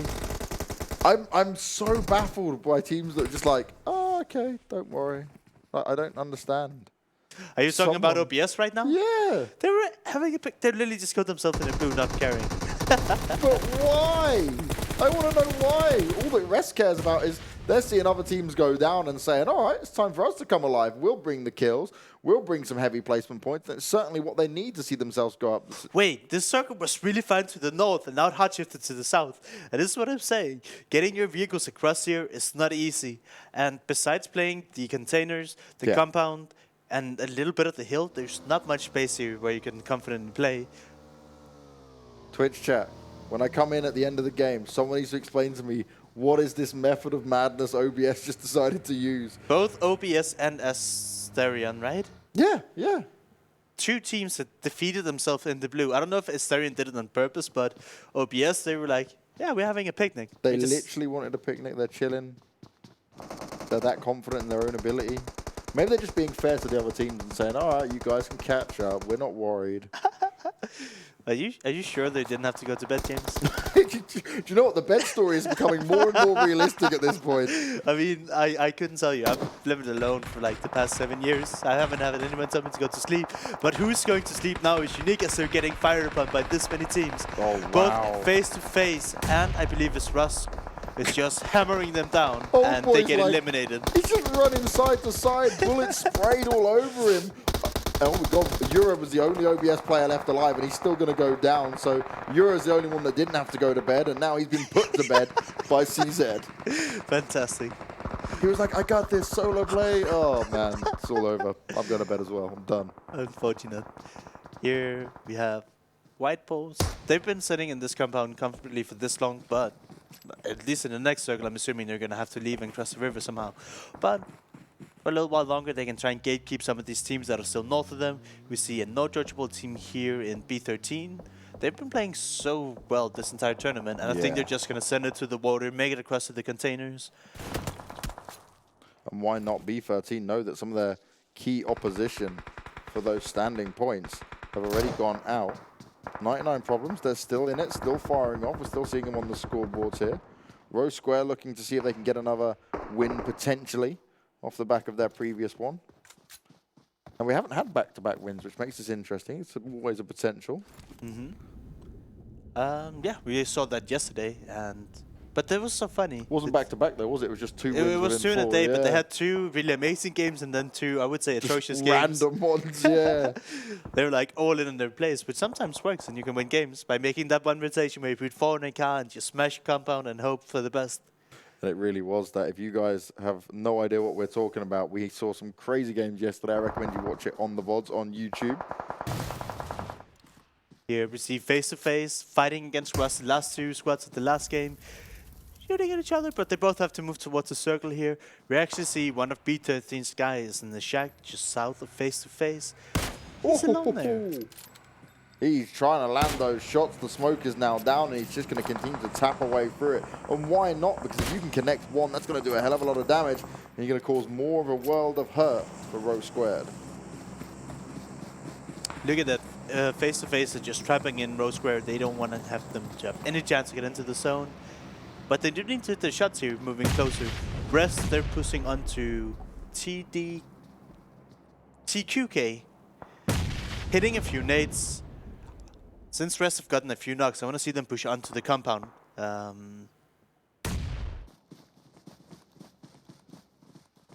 Row Square still having to fight this off. Impressive they've managed to revive everyone. They've got the smokes down. The vehicles have been blown up though, so it's going to be tough for them to try and escape this with so many teams around them. Face to face, pushing up on them. Face to face, Loser Man gets dropped down. Falling now needs to know how to react to this. It's going to be tough for them to revive him in this open. They've got plenty of utility and grenades to work with if they want to try and do that. But if you stand too long on the top of this hill, other teams may get involved. Whew. Close enough. It actually did get a re-knock onto Mello. But one thing I wanted to point out, you see here face-to-face, they keep getting knocked. And they should never push out of the zone. They had the zone. They had to wait for West Square to get in there. And it might just cost them, James. This would be a big loss. Not what they would have wanted at all. Falling, looking to do some damage. He's got the spray down. Finds himself the first knock, but he's instantly traded out. It's not working out for him this time around. And Rose Square are looking to take a confident push on this. Very well held. They managed to do all the damage, and they eliminate face-to-face our previous winners. They do lose 2 players off it, but face-to-face mistake there. They had the circle. They could just wait for the blue to push Aero Square or Arrow Square in. Maybe they gotten a little bit overconfident. We see 99 problems. He's still doing more damage, this time on the B13. Rose Square, they are firing on all cylinders. No one is coming to mess with them. Just constant shots, constant damage, constant kills. Look at Magic, our solo player from the beginning is somehow still alive. Going. He sent it to the water, but surely White Poles are not going to let him stay alive here. I'd love to see how many kills Rose Square have now. That's easily got to be like 8+. They're really showing up in these last 2 Erangel games. Yeah. They're like, Erangel, it's our home. We're going to dominate other teams. And when OBS aren't there, we're going to make it possible, especially after we've eliminated face-to-face. But we're down to a top 8 now. We still have Magic in. We have Arrow Square. We have BI13. And those 3 teams, I think they've almost gotten top 5 in every single game we played today. Or at least 2 out of the 3 we played previously. The consistency just keeps showing up for them.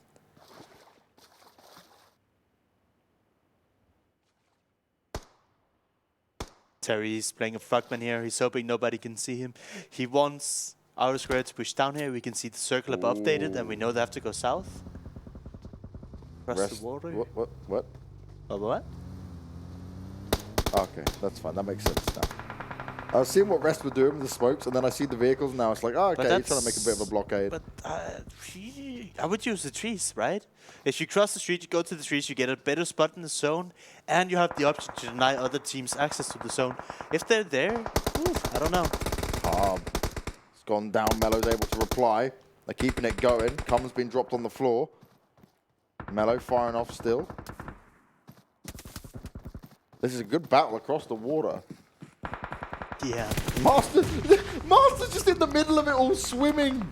Yeah, and remember, he lost his 3 teammates straight at the beginning of the game to OBS, who died in a picnic. They were like, we killed 3 Magic, forget. it's fine, we're going to be #1. But maybe not. You know what they want? They want to be immortalized in the game as a picnic in that spot where they just like have an OBS tombstone. Dark Angel, he's gone out now. 6 teams remain. B13, I think they managed top 7 there. Now 99 problems, they're going out. Masters finally finished off. 5 teams remain. Nades going out here from 99. They're trying to catch more than a few problems this time around. They want to try and get the win. 4 teams remain, and White Pulse up and in it. 3 players standing, 3 kills. They still have to move into the zone. They're playing very, very far back. I mean, taking the shots. That's true. I just like to see people being confident, pushing in, taking more ground. And these 3 guys are just hovering on top of each other right now. Can they be overconfident though as well? Like, can it pay off in a bad way in that sense? I mean, I just don't like seeing 3 guys at the same tree. So like smoking up and like trying to play different angles is really, really good. But here... He just sprayed through that smoke and still managed to get another one. He's knocking them down for days. It's 9 kills for 99 problems. And they're just loving all the 9s. But yeah, you need to take different angles. You cannot just all hug each other. Well, this is why it's working out so well for 99, right? Because they've got nukes up in the background. He's just holding it and saying, okay, what's going on in this position? The other 3 are moving forward, but they're very split up. We see Rest still using the cars as coverage. They've gotten the smokes down. They're trying to make sure they've been like able to grab some space here. And the crazy thing is, we're only on phase 6. Yeah, I'm loving this, but the terrain has just not allowed people to play safe. Rest push out. Nukes has to be careful. Apo's still up there from CZ as well. He's just spraying through the smoke, hoping to pick up some kills, hoping to do some extra damage here. Can't quite make it connect as of yet. 99 problems. Do you remember how passive they played in the first 2 games? Yeah. They've definitely turned it around, and they showed they're here to play. And they're doing more damage. Matic onto Ghetto. Warfin trying to spray through it as well. Rest. As soon as they move, more shots come out towards him. Grenades are going out now as well. He takes a bit of damage back himself, but he's still trying to hold his ground. White Pulse have come into it, and that nade works out. Salty's gone down. Ghetto's finished off as well. 99 problems, and grenades are certainly not one. It's working out for them, and they're utilizing it perfectly. Yeah, and you can see Matic here. He's so aware of the player in the back, and they take him down easily. They've just wrecked them all. 99 problems now. Only 1 more player for them to find. Gnarly may get knocked, and they're not going to risk it. They'll revive him anyway. Nate's coming in. Ooh, it's Molotov. Oh, he's burning alive. He's not going to be able to stand up. White Pulse will go in 2nd place as he ticks away. The burn is happening, and the win goes for 99 problems. Grenades and wins. That's the way you get it done, and that's a lot of kills. 16? Whew. I think that's 16 kills. 16 kills and 30 points. That's a huge step up for 99 problems. Jay-Z will be proud of them, as I'm sure they are proud of themselves. I just caught that pun there. And yeah. It's like you laughed afterwards. You're like, oh, yeah. I love it, Larson. We can do some hip-hop magic. It'll be fine. I am not very good at hip-hop. I'll educate you. We'll start busting out some Kendrick. Yeah? Go old school, a bit of Dr. Dre, some Wu-Tang. As long as you don't start dropping the words they use on broadcast, because I like to keep my job. Okay. Yeah, that makes sense. I mean, a lot of hip-hop music uses not very friendly phrases and stuff. You got away with it yesterday, but it's fine. Wait, I wouldn't say that's the most concerning word they would say in the songs. Yeah, definitely not. All right. Here we see some people that just wanted to go to sleep, one way or the other. We'll see more of that later. I'm straight up finding the answers to this. Be ready for me, people. Yeah, we need to get in contact with the players. It's like, OBS, okay, you seem to be having fun, but Asterion, like, what was the game plan? Literally the only logic I could make out of that decision from Asterion is he was leaving the one teammate to go revive 2, but then they died anyway, so it all failed on timing. I don't know, but It would be nice if we could get in touch with the players and figure it out. Here, Rest, they easily fend off 3D Max. 3D Max, team that has been a little bit disappointing me today. They haven't really shown any. I mean, I don't think they've shown much potential throughout the games today. 99 Problems, right? Huge game comes out from them. Mm-hmm. But the whole thing with Rose Square, for me, was really nice because they just stepped up when it came to Erangel. Like, they were hungry, they were fighting. Yes, they went out a bit earlier than what they probably would have liked to hear in terms of this fight that they had to take. Mm-hmm. But they battled back so many teams that kept pressuring them. Yeah. Really well played to them. I mean, here, it doesn't really matter how good you are. Just look, 4 teams looking at you, and you have to cross down a big open hill and then swim in the water. There's not much you do, but they did manage to get a top 8 placement with a bunch of kills as well. And this was really nice as well. This is where 99 started to truly come alive, right? Mm-hmm. Constantly firing, constantly engaging in fights, but doing it as a unit. And these grenade placements was... We were talking yesterday, right? There was a lot of grenades that weren't really being used effectively yesterday. Yeah. Today, 99 Problems just showed everyone how it should be done. Definitely. Well, that will see us at the end of day 2 already, Larson. And do you know what? Today brought a whole nother level of hype. I nearly lost my voice. We were freaking out at certain things happening. Window jumps, grenades coming into play. I'm very interested to see how these standings are going to flip up on it all. And if you guys want to check out any of the standings or any of the information here for the Club Open 2019 for PUBG Mobile, head over to PUBG Mobile. Oh, it's clubopen.pubgmobile.com. There we go. I've nailed it all the other times, and on the last one, it all falls apart. And if you want to watch the VODs, if you want to see all our content we're putting out, you can subscribe to the YouTube channel below, and you will not want to miss any of the action. And also, you can catch up with some of the other regions, because, for instance, you may only have time to watch one region at the moment live, for example, like you guys watching Europe as we're here talking to you. But you might want to go and see some of the other regions. All of it's going to be on YouTube. You can catch up, make sure you know what's going on. And the VODs will give you a good indication of maybe some of the other teams and regions of how they'll play out. But 99 Problems and points, 46. Huge for them. 16 kills off the back of that. The closest team to them, 26 points up on White Pulse. CZ up in there, which is nice to see because they've not really been up there. What is overall impressive is B13 and Magic still got themselves within it overall, right? Still battling out, still fighting within that top 8 spot, regardless of how badly the start was there for Magic especially.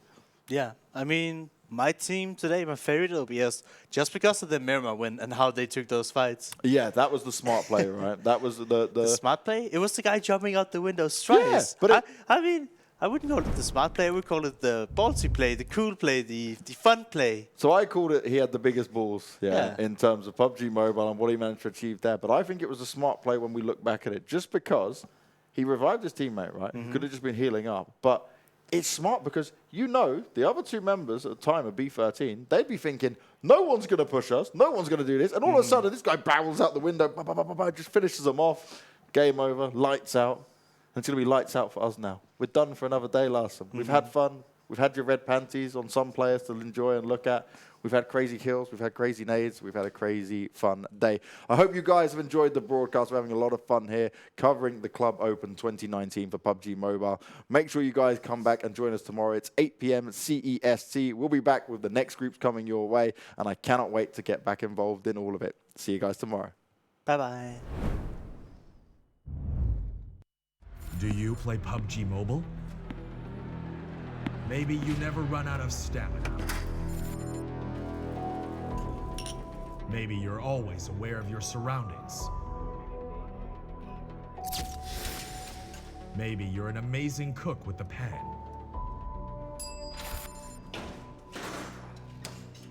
Maybe you're a great driver. But as soon as you hear the sound of an airplane,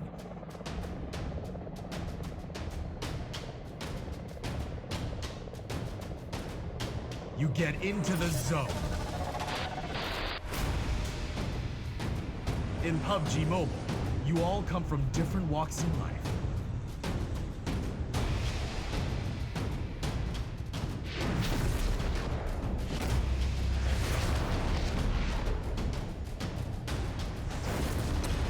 But you face the same dangers on the battleground.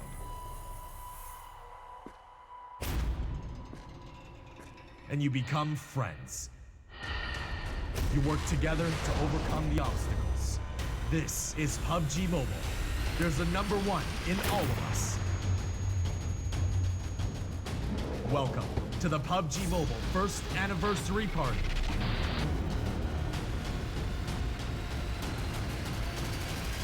PUBG Mobile. Be the one. 1 year ago today, PUBG Mobile went online in over 200 countries. On the 1 year anniversary of the game, we're here with you to witness the honor and the glory. The anniversary Royale Pass will go live as scheduled with the usual variety of rewards and a load of anniversary exclusive items, such as the brilliant anniversary outfit, the retro anniversary set, and the L&Q Chicken M762 finish. Don't miss out. PUBG Mobile, be the one. UC spent in Royale Pass will be fully refunded as your Royale Pass ranks up so you can buy next season's pass. Royale Pass, you deserve it. Royale Pass Season 6 is here. This season's theme is 1 year anniversary of PUBG Mobile with lots of rare items. We've also added lots of more realistic and hardcore items to your Royale Pass rewards. Turn yourself into an elite soldier. UC spent in Royale Pass will be fully refunded as your Royale Pass ranks up so you can buy next season's pass. Royale Pass. Ha! Gotcha. Royale Pass. You deserve it. Hi. Hey, buddy. Yo, Mike, are you ready? Wait. Should I go with the UMP9 or use it? Sun's out, guns out. Gear up for summer. Ready? Okay. Well, Ready? sorry. I'm late. Any plans for fall break? Happy graduation! You made it, bro. So proud of you. Sorry I'm late. What a day. I hear ya. Get Come this. on! Hey! Watch out! Take this! That's Hey! a real battleground. Are you ready?